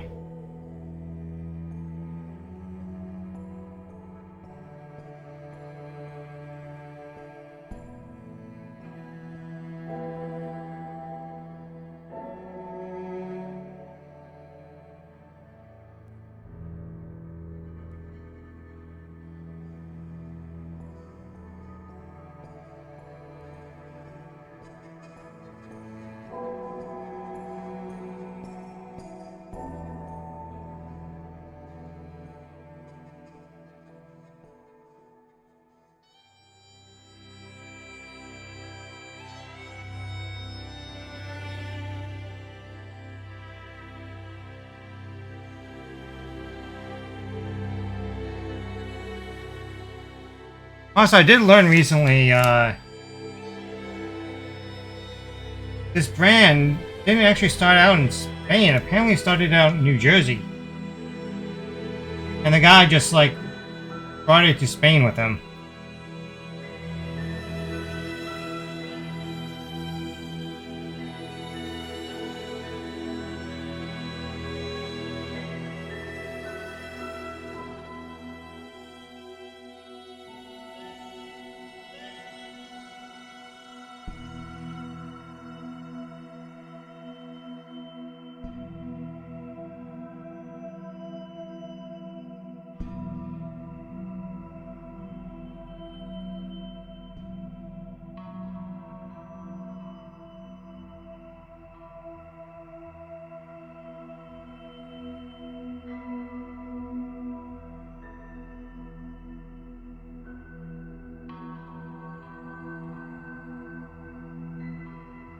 At least he understood what good pizza was before heading back over there, or heading over there.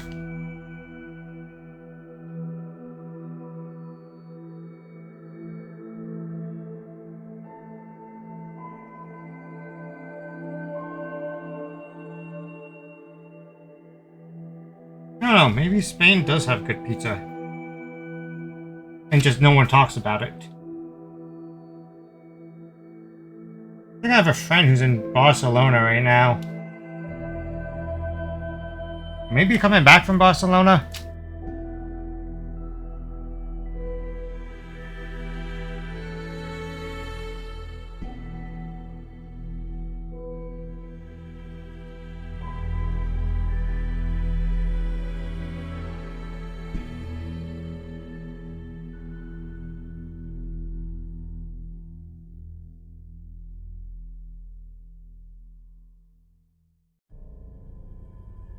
Okay, I could already see this paint process taking forever.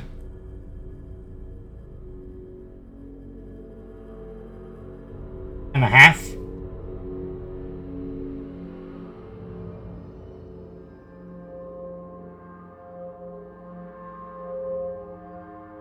So this is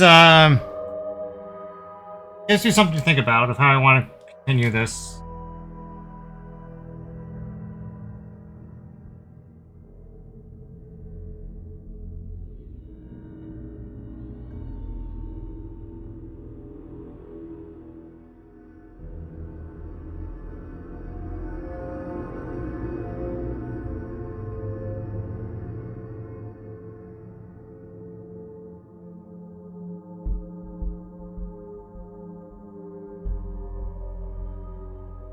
But I'll make that decision and talk about it once I'm done with the back here and the test radio.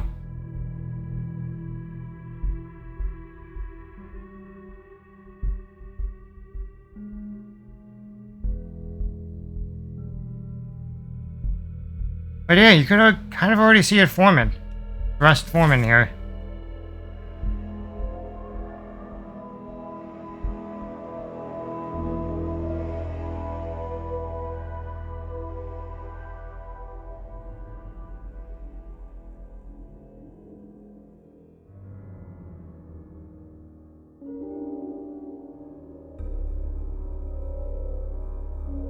What I'm thinking is that this process is probably just going to take very long to do.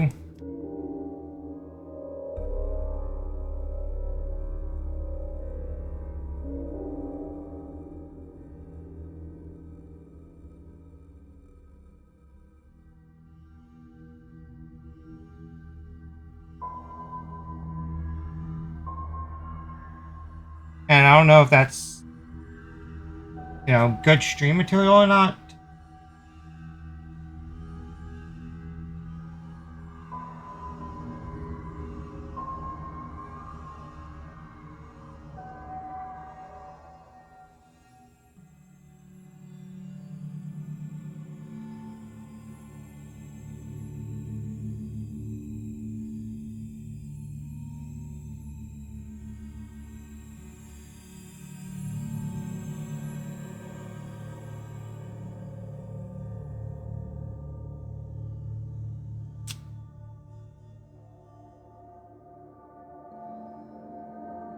Mainly because it's probably going to take like forever.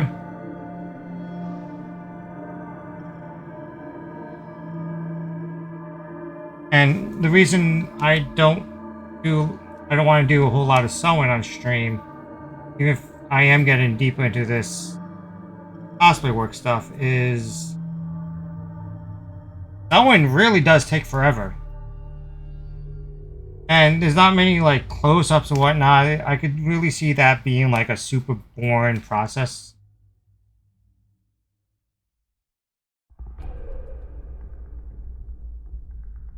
And I'm not sure how many people would get on board to actually like sit through all of that. Especially since I can't really do it in like chunks.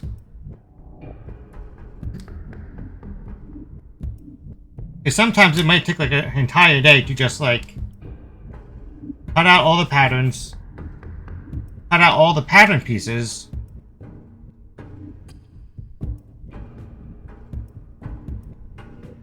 then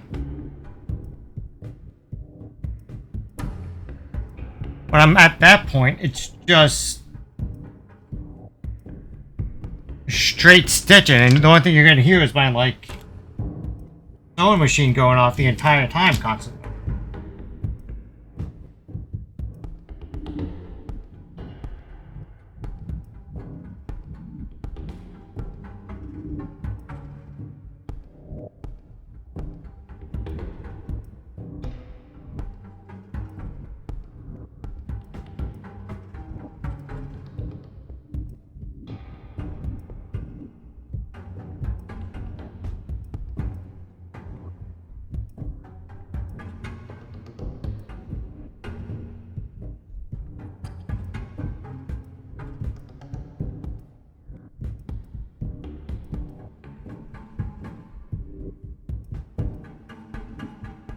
Well, that's it for the second layer, for the chocolate brown. That definitely looks like chocolate when it's by itself, but when it's on here, it looks like it's, the rusting effect is kicking in.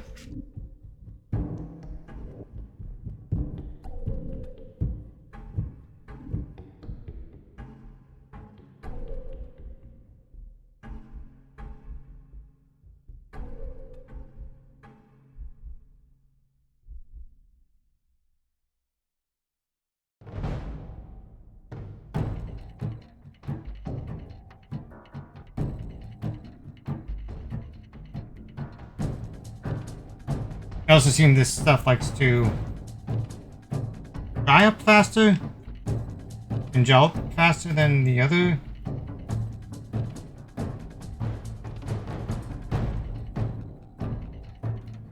Colors or the other color.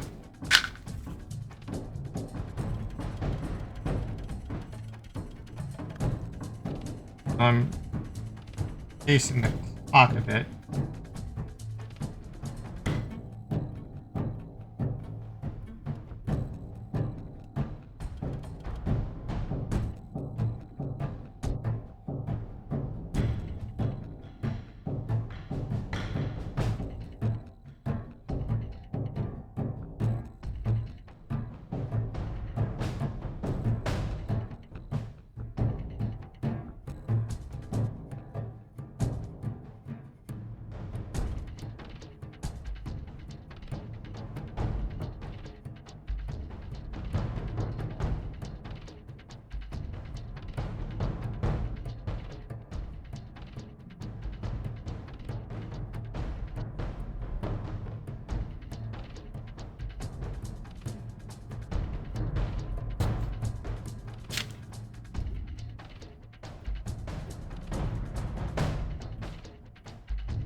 That one's getting a bit more color on it too.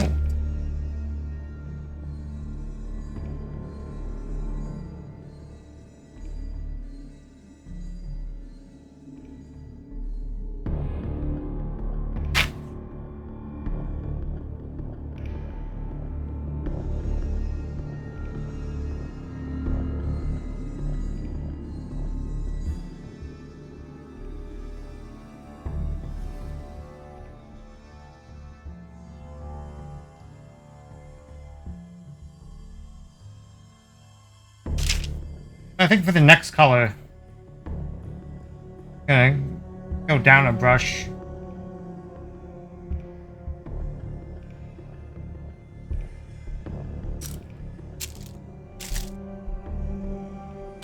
Why do I have this giant cardboard thing still up here?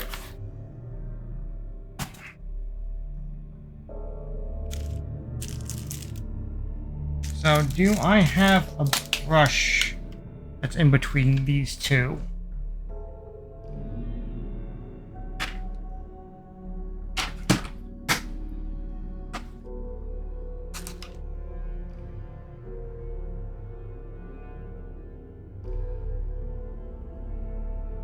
Actually, that's like right in between. Cool. Alright. That'll be the next one.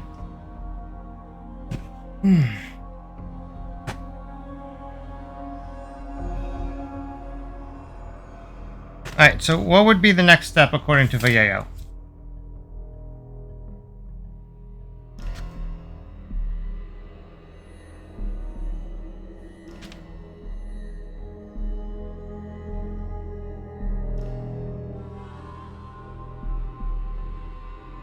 For accents, the Hansa Ace's to access the chip and rust transition, Hansa Ace's light rust is applied with a fine tip.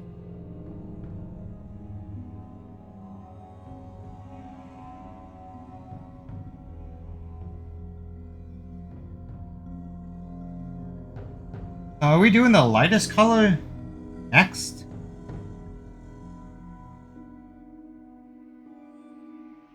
Oh, you know what? The light rust, that's for like, it says here for chipped paint. Alright, so that might be, I might save that for last. Okay, this step starts the paint in the chipped areas as long as the well has the blending of the previous step.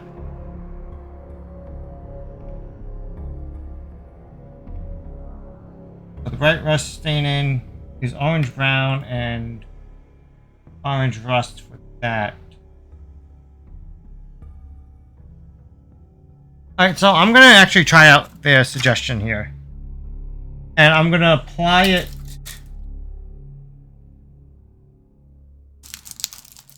with a smaller brush here. Maybe not too small. I got a lot of area to cover.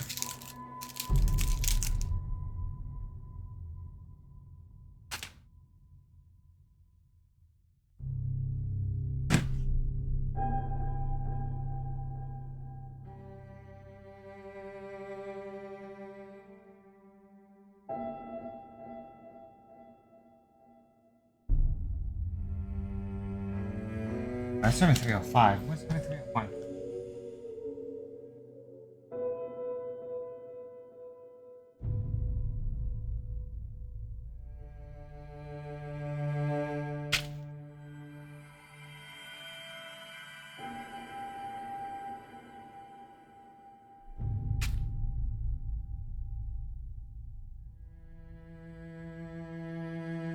Use a small flat brush. I don't think I have one of those.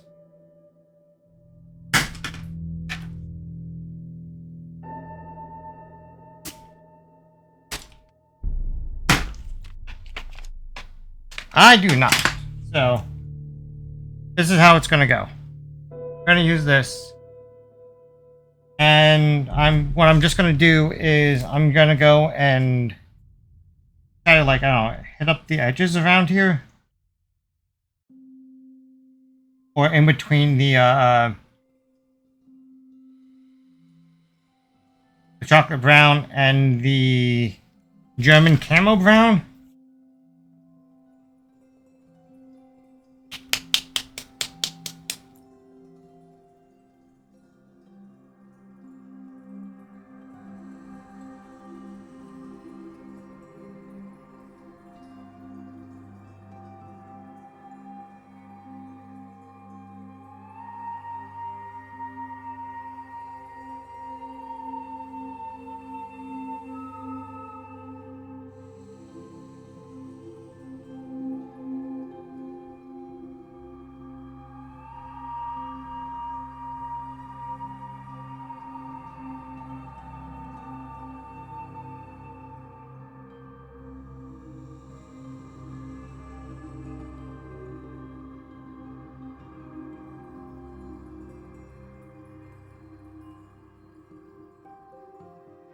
Way too much.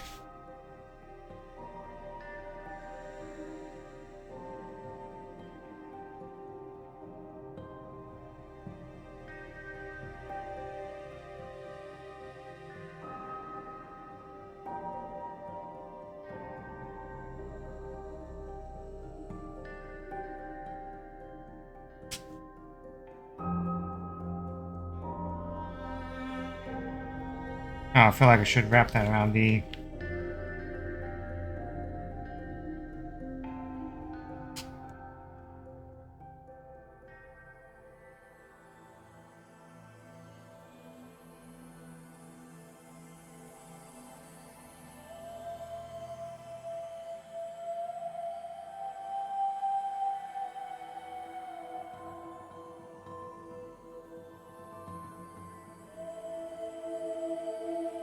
I'm also not spreading this out a whole lot, so I'm gonna start wiping this on both sides on a paper towel.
Feel like maybe they don't need to be completely connected. Try out something a bit different here.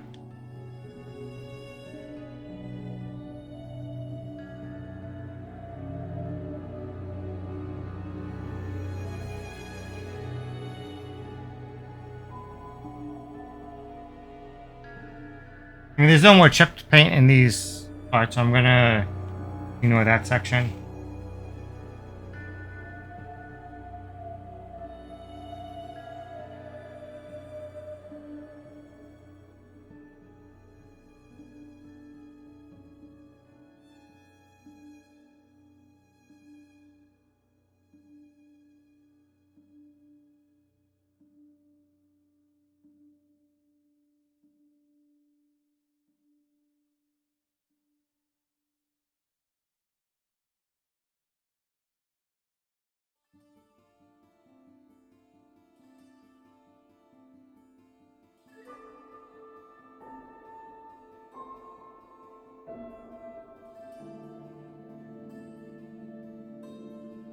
I think it's easier for me to just kind of like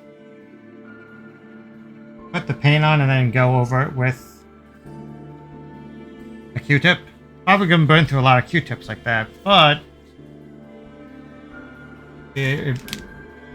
well, how I'm doing this, it's gonna work better.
This step is a bit weird to me because like I don't think this is chipped paint.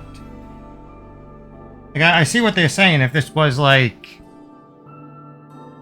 if I was doing like the normal combat armor that the gunners wear,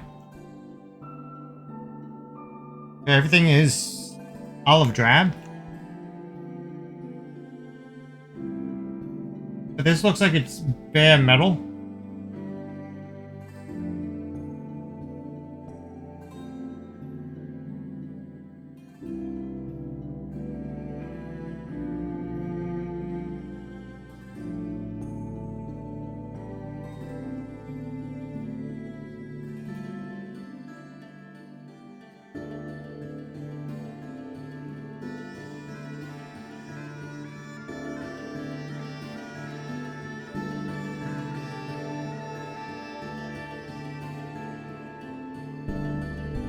Right now, it is looking a bit wonky to me. This step at the moment. Everything else was going good until now. So I'll finish this as is, and then we'll see how it looks once everything is done for the day. Which is probably just going to be this back piece. But when I get around to painting the other parts, I might skip this step.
Yeah, not sure I'm liking that. I think that's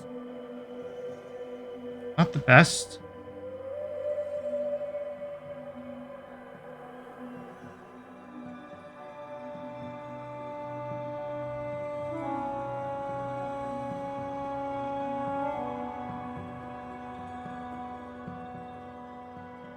So skipping this step in the future is probably what's going to be needed or necessary, at least for this project.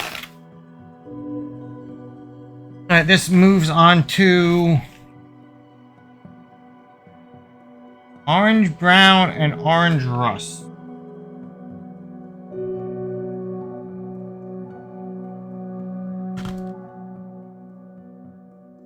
Orange, brown, and orange rust.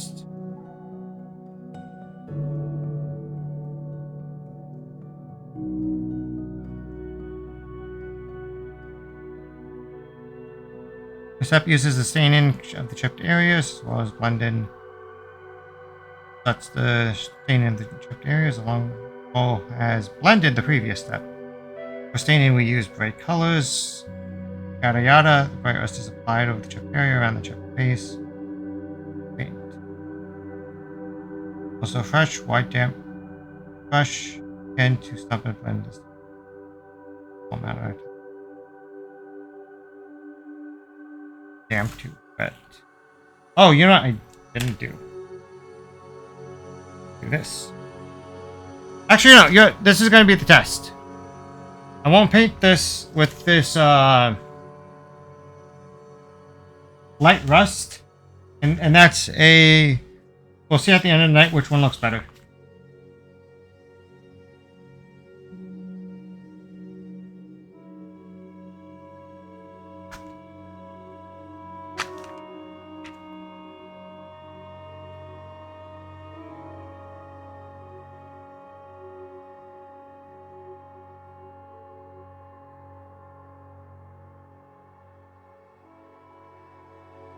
So, I assume the brighter is still going to be like up at the top.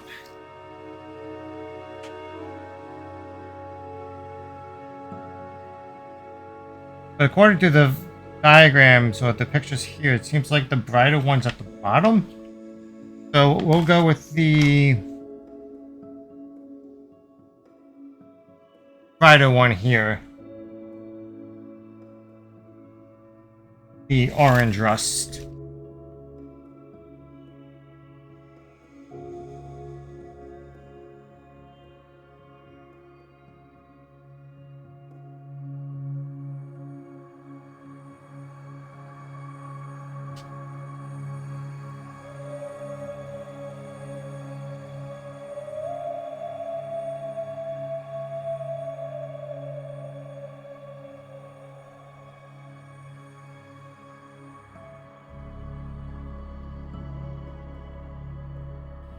Yeah, I think this stuff is supposed to be like airbrushed on.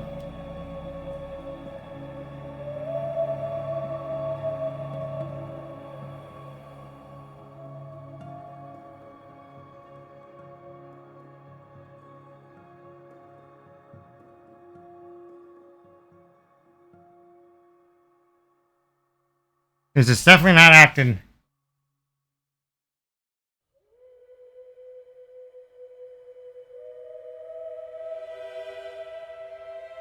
Like the other colors so far.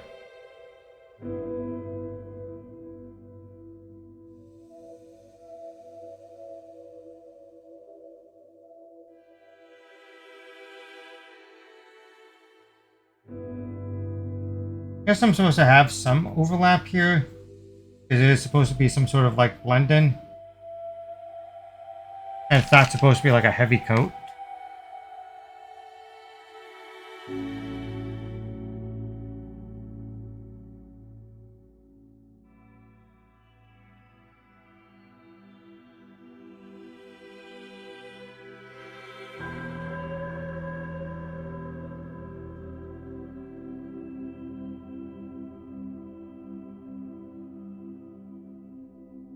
Also, I just noticed what I just did is that I covered up the entirety of the brown instead of doing that like layered effect I wanted to do. So I gotta kind of like Back that off.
I go over this part a bit by moving the nice globs, smoothing it out.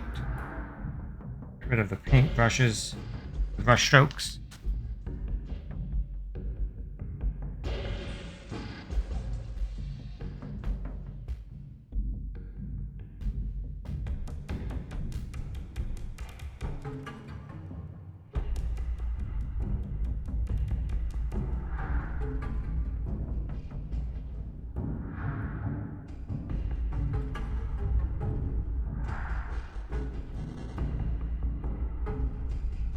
Also, I'm really feeling that I did goof by trying to do the what the instructions said here with the with this edge color.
So this orange on top of this brown is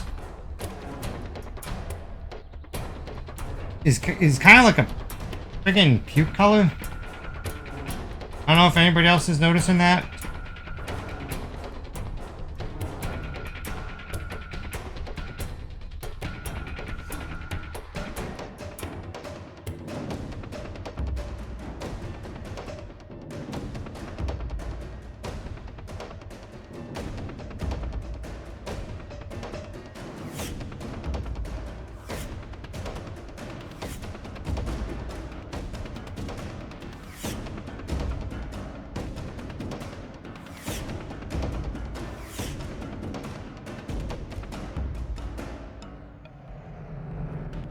I think the next color that goes on top of it's gonna probably fix some things.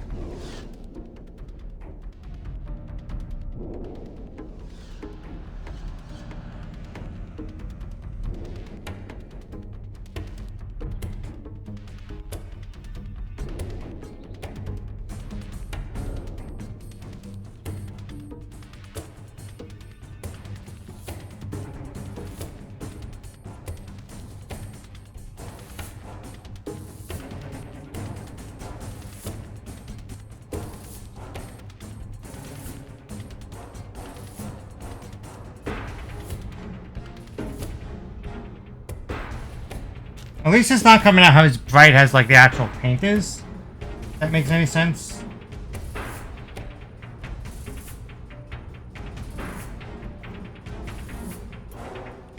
Like it's thinning out and washing well on its own.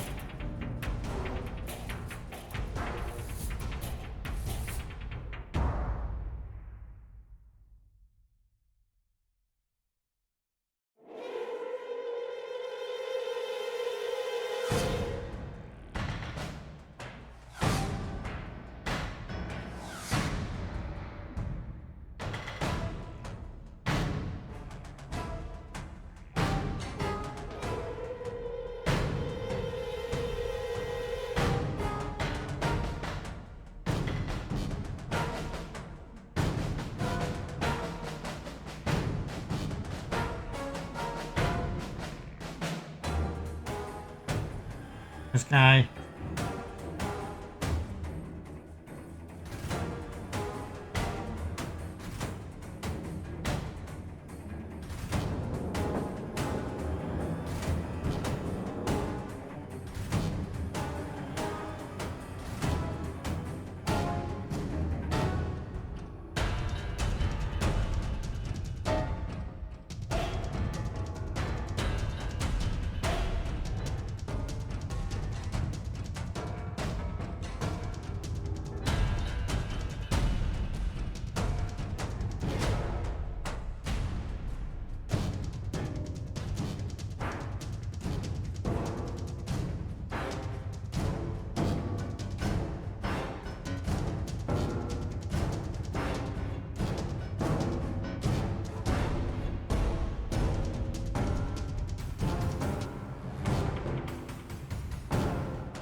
So with just this right now, it's kind of looking like just more mud. Instead of rust, but I'm gonna trust the process here.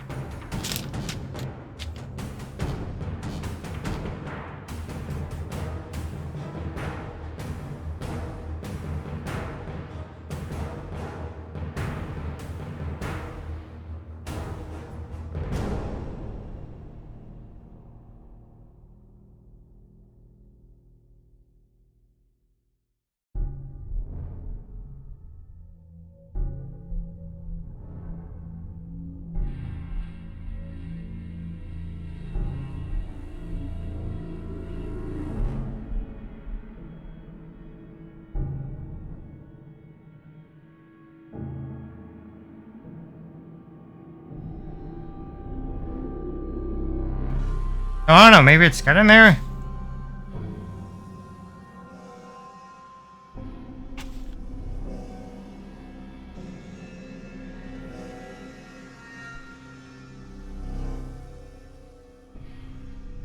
That was the orange rust.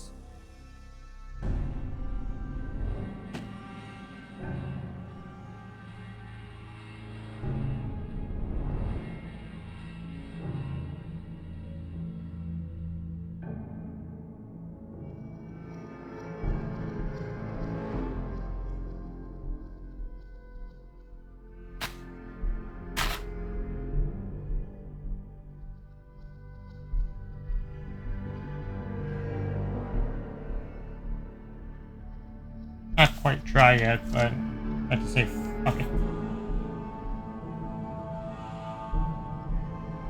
Hydrate.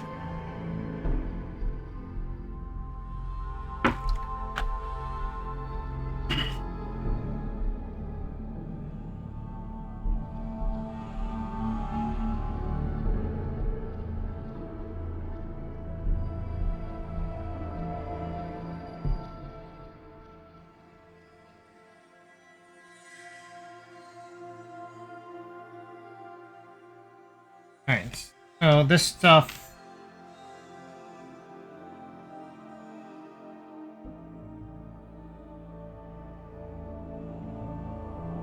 Assume it goes on top of here.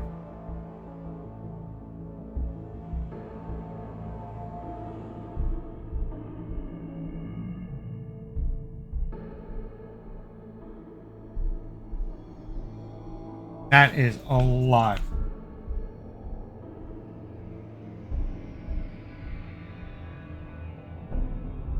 So definitely have to, like, wipe this stuff off.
Another lesson I'm going to learn and implement for the next time is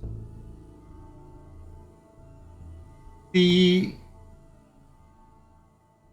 Bethesda model is there's a lot more brown. So I assume there's a lot more old rust as opposed to this newer rust. A lot of this newer rust I'm putting on.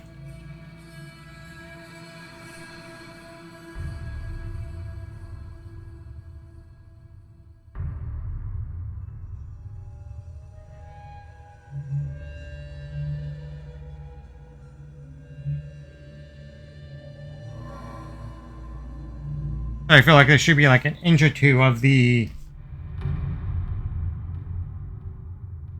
first two colors.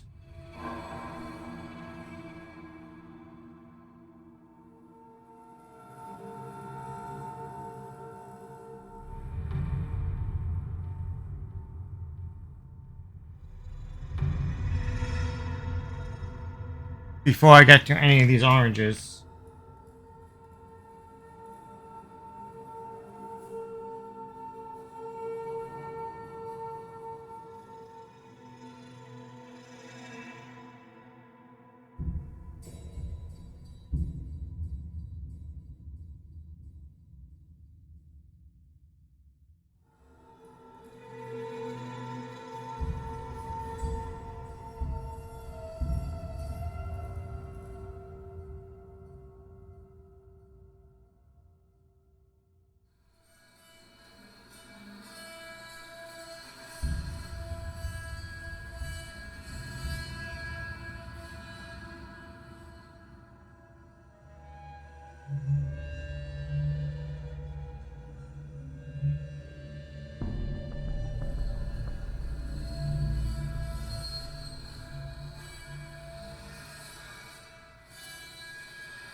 Because now there's like too much new rust on this.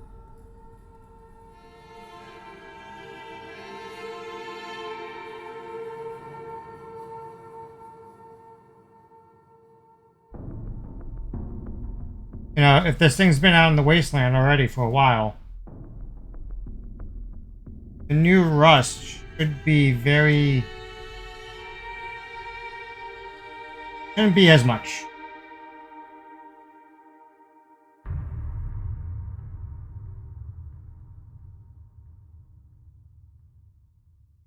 You know, in the corners here, I could probably only just do like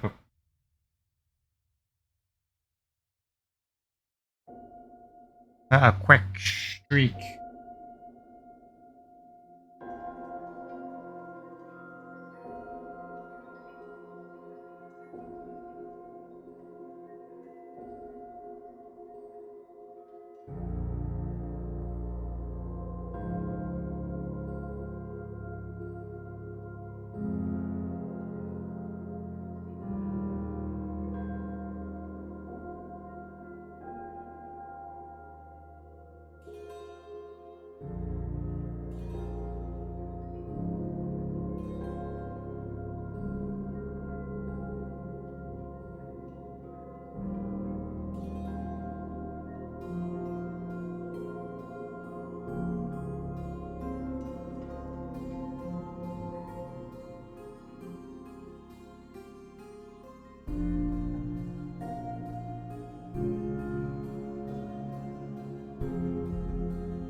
Oh, it's definitely looking rusty.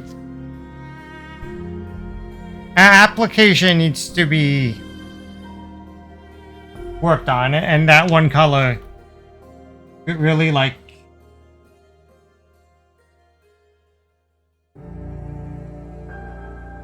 held the entire tempo.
Maybe a bit too much.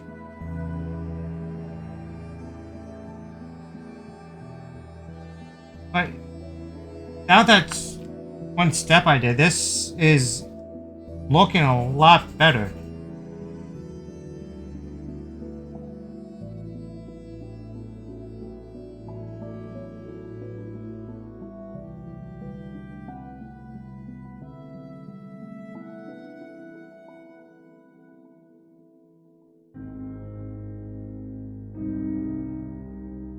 Yes, this is... Yeah, without that weird layer of what I just tried to do, this is actually looking a lot fucking better.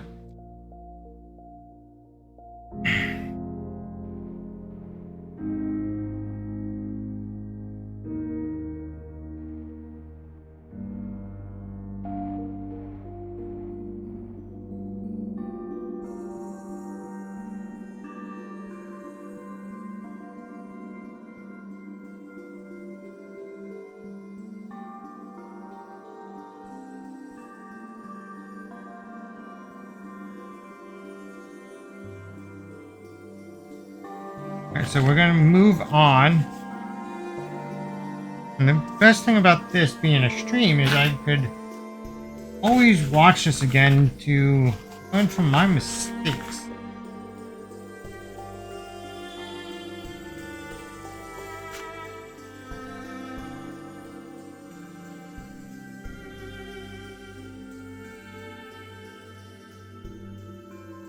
Alright, so according to...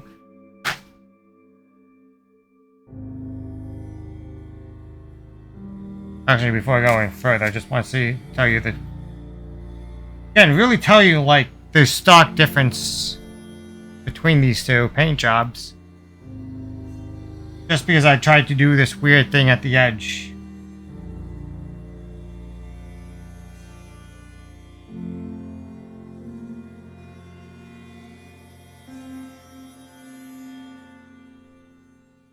What's next for this? That...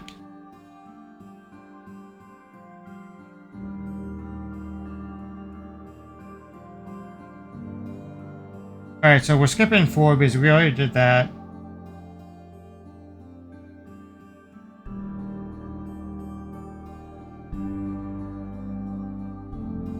Alright, 5. We're streaking and staining the light dark colors.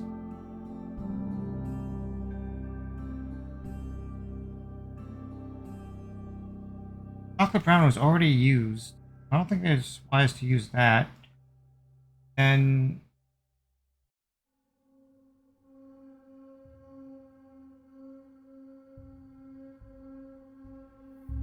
Oh, we just used 981.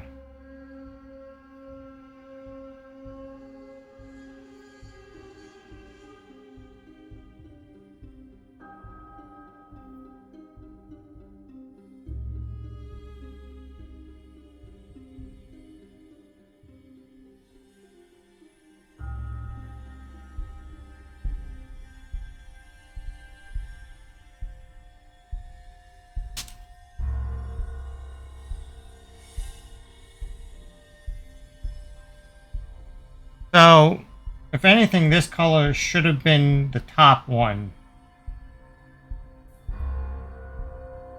Because it's telling me streaking and staining the light and dark colors.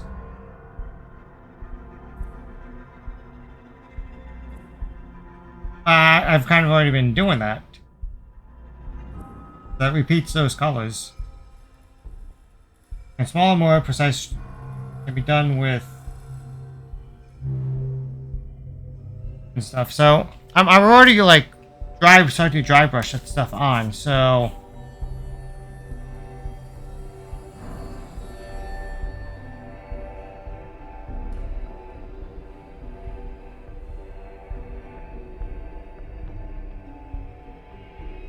I think what's next is I'm going to go back to that light rust.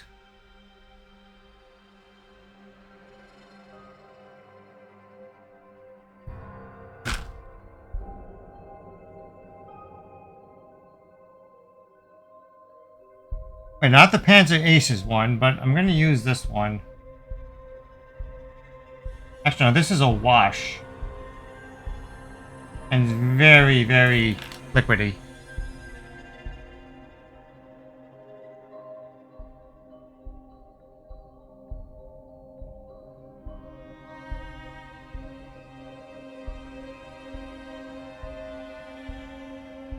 So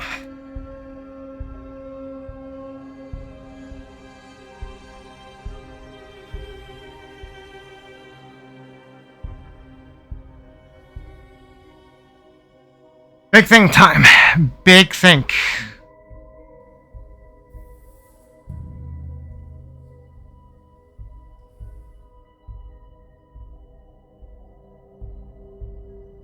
Okay, so what I'm going to do, save the wash for last. Then I'm going to go back to this not dark rust. Well, I don't think we even used the dark rust. We didn't use the dark rust. Lesson learned. Didn't use the dark rust.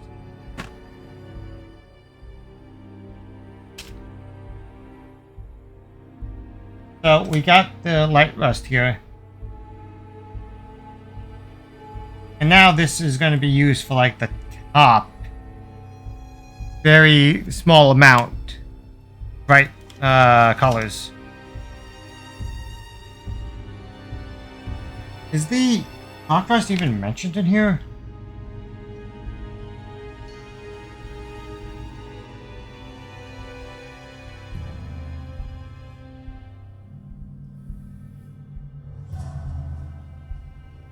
Oh yeah, it said one of the last steps.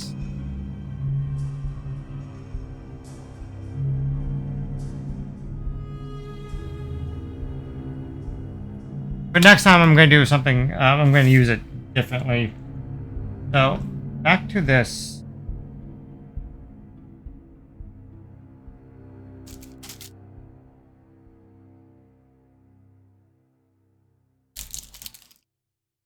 I can use both of these brushes. This for the very thinnest. And this to get a bit more on.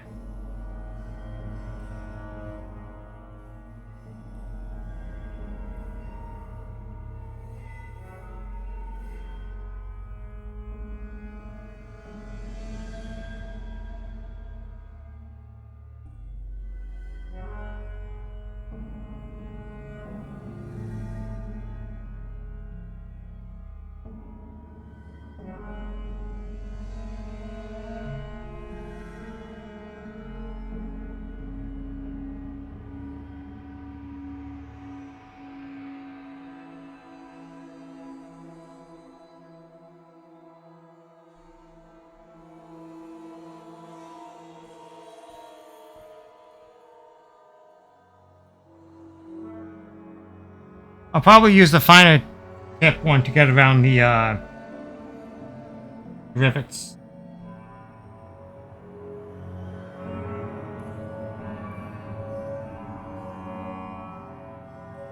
But yeah, this color is looking a lot better. Has a As if one of these end colors here.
And I put too much on the brush.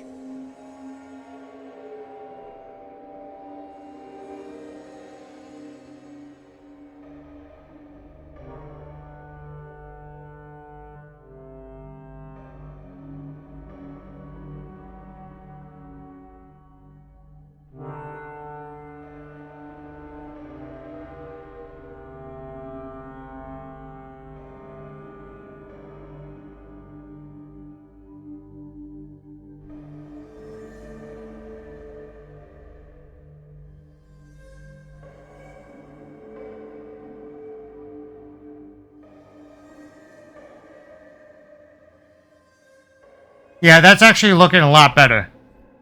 Maybe this is not the color I had in mind. Maybe what I had in mind for like this color should be a bit more tan. But this is good. This is acceptable in my book.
A lot more down here because I feel a lot of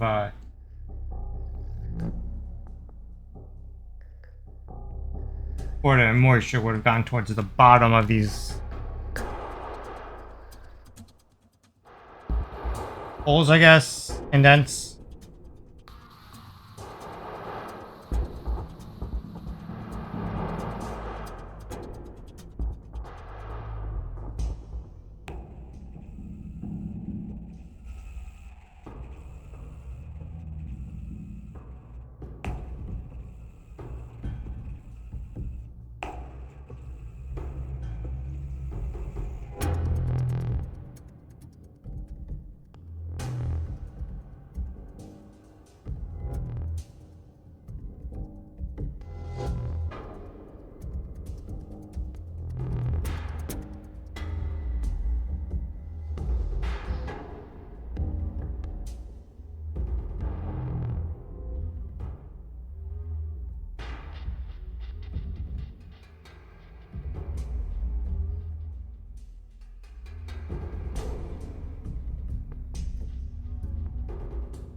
Okay, I'm kind of rescuing it.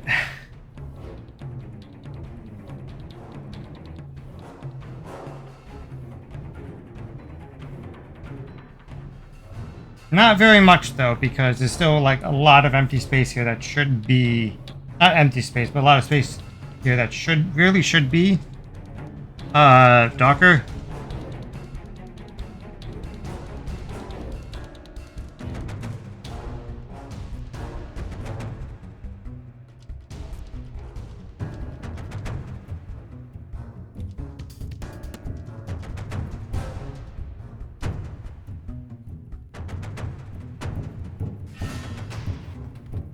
Take the fine detail brush here.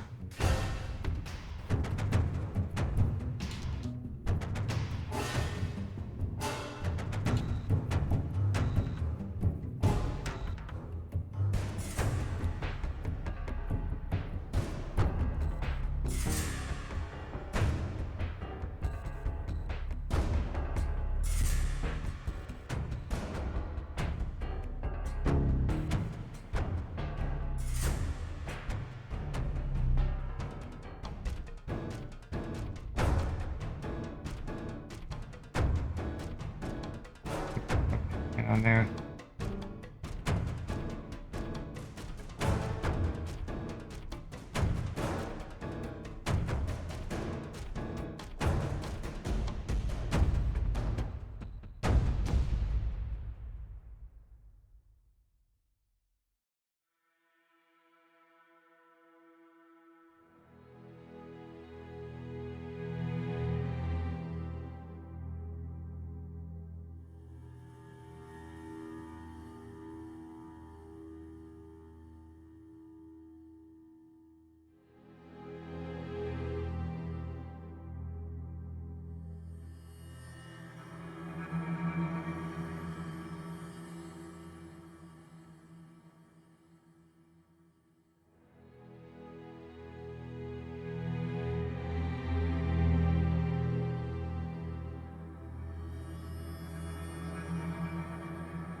Yeah, this is looking a lot more like realistic Rust here now. Again, my applications can be improved.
I'm still going to do the wash, and that's the final thing, but for this, yeah, this is looking much more like Rust. The application is way too much, but it's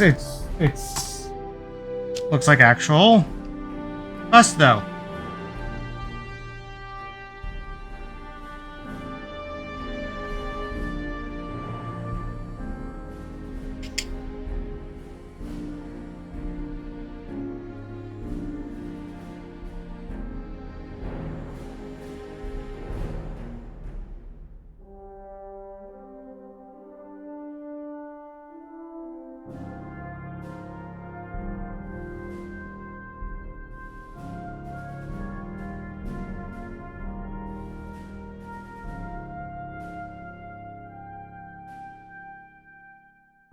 And lastly, we do have a wash. And I'm not sure how I want to apply this, if I do want to apply it.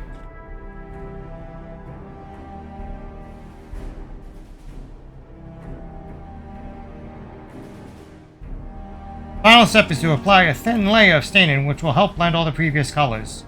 The step can be done with or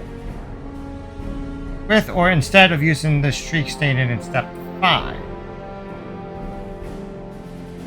Both combined gives a much more layered effect and depth. Use small amounts of the light wash. Small amounts of rust are worked into the stains already applied. The streaking a flat brush is used with a small amount of wash, and the stain is applied in a downward motion. Any excess can be removed with the flat brush.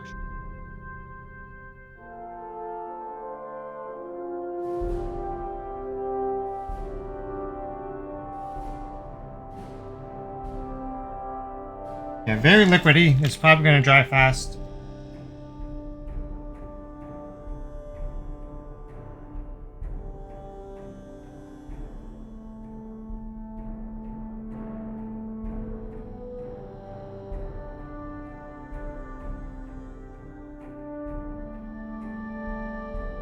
So I'm getting this off this. Actually, I'm not even sure.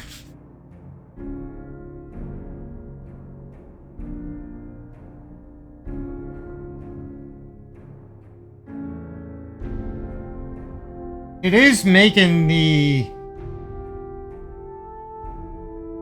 stuff in the very damp, dark corners here. Make it really pop in more. Is what I actually like to see.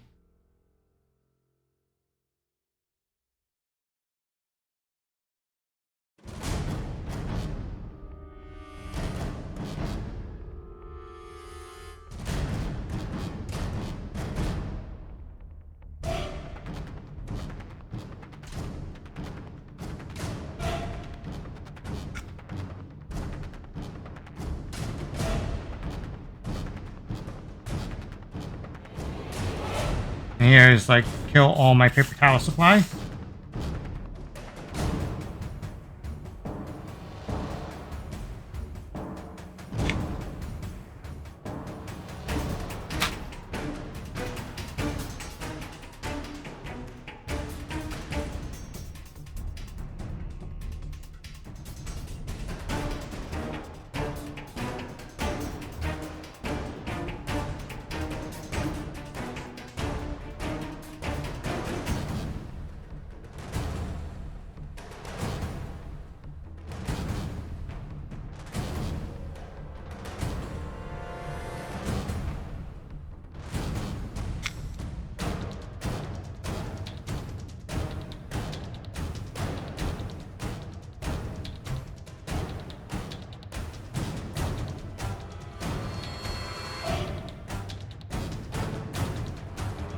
Okay, that it didn't quite fix it, but the wash is necessary. Absolutely.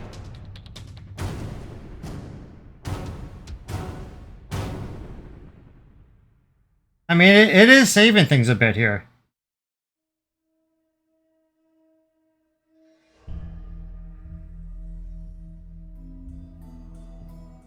And I can actually put a lot on it too, and does its own running.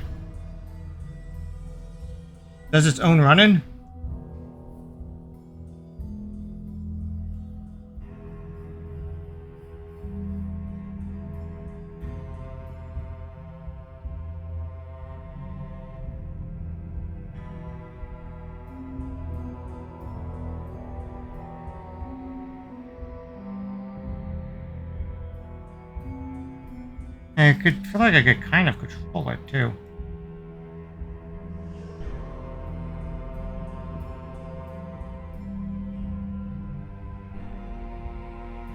Yeah, that's making the orange like really freaking pop here.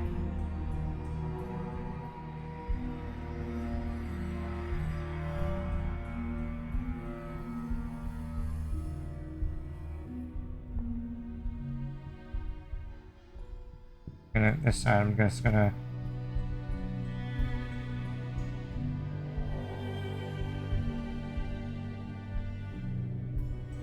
Yeah, I was trying to see if it goes straight down, which I guess it kind of still did.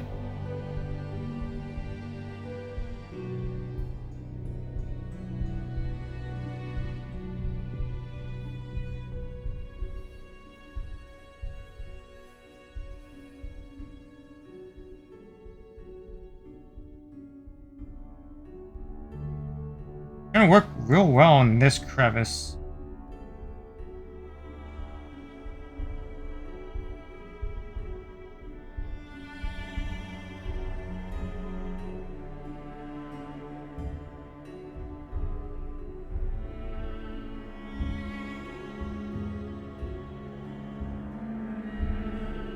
Honestly, this might save it a bit.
That ain't bad. We kind of fixed it.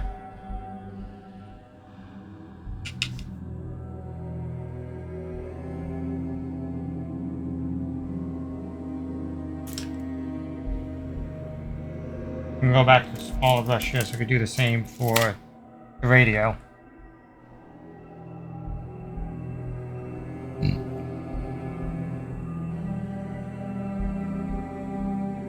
And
Alright, almost done here.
Wow.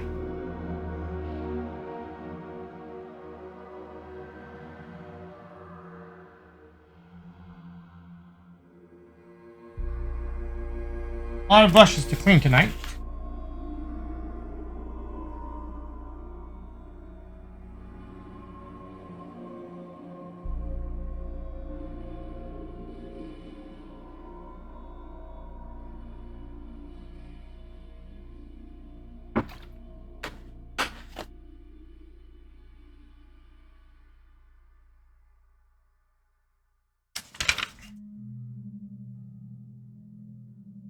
Ah, crap.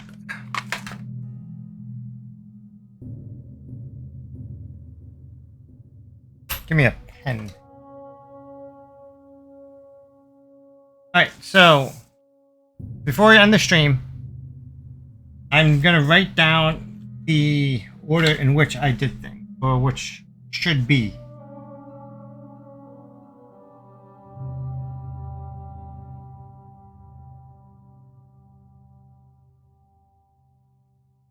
So the dark rust is definitely seems darker than the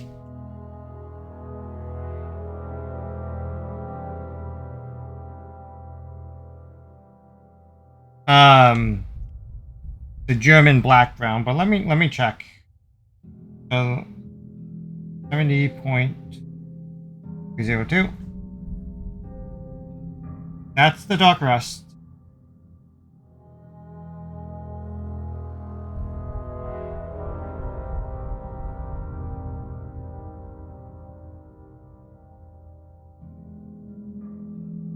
So the dark rust is a lot more brown, which is a bit closer to Bethesda's rust. So next time I'm gonna do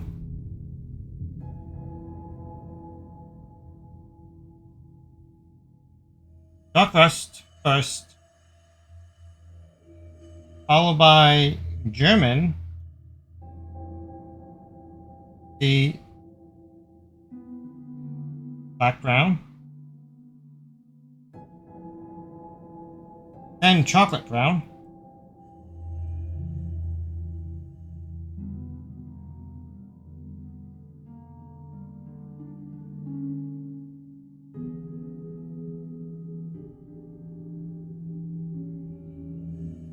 we skip the light rust. That's for later.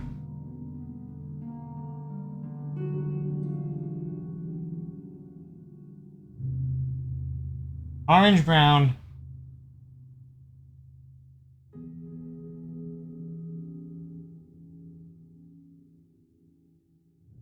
and orange rust. That's brighter.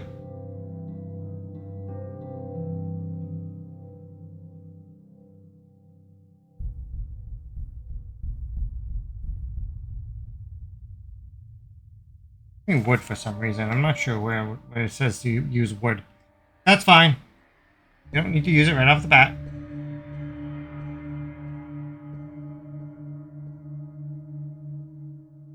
Oh, it does say to use it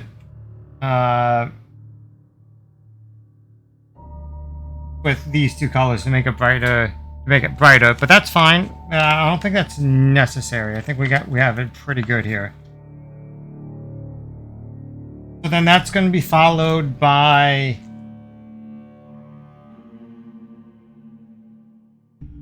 light rust.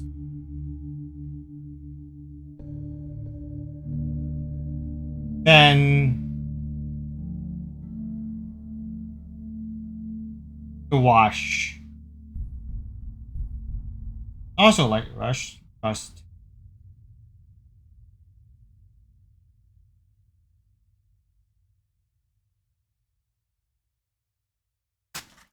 So I think that's it. We did some experimentation.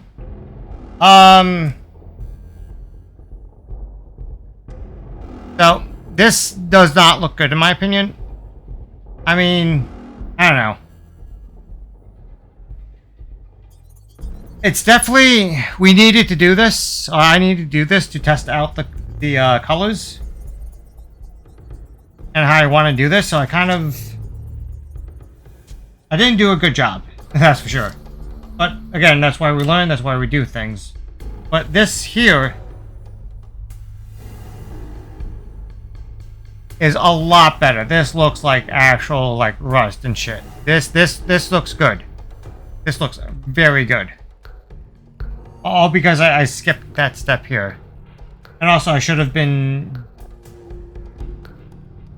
keeping the brighter colors much more away from the edge. So lessons learned. We did a lot of good work though, and I think I'm comfortable enough to go on and start doing all the other pieces.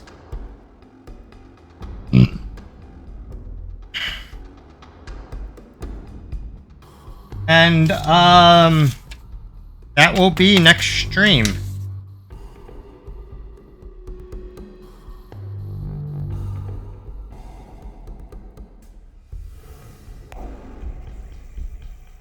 I just want to show off the good rust.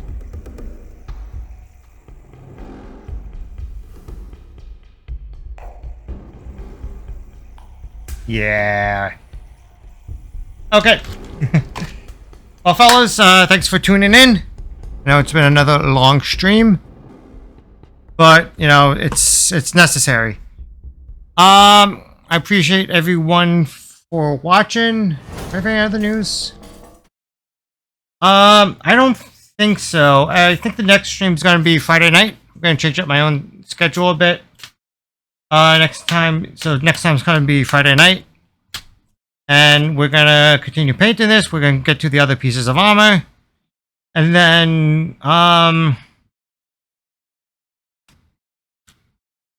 yeah, I think that's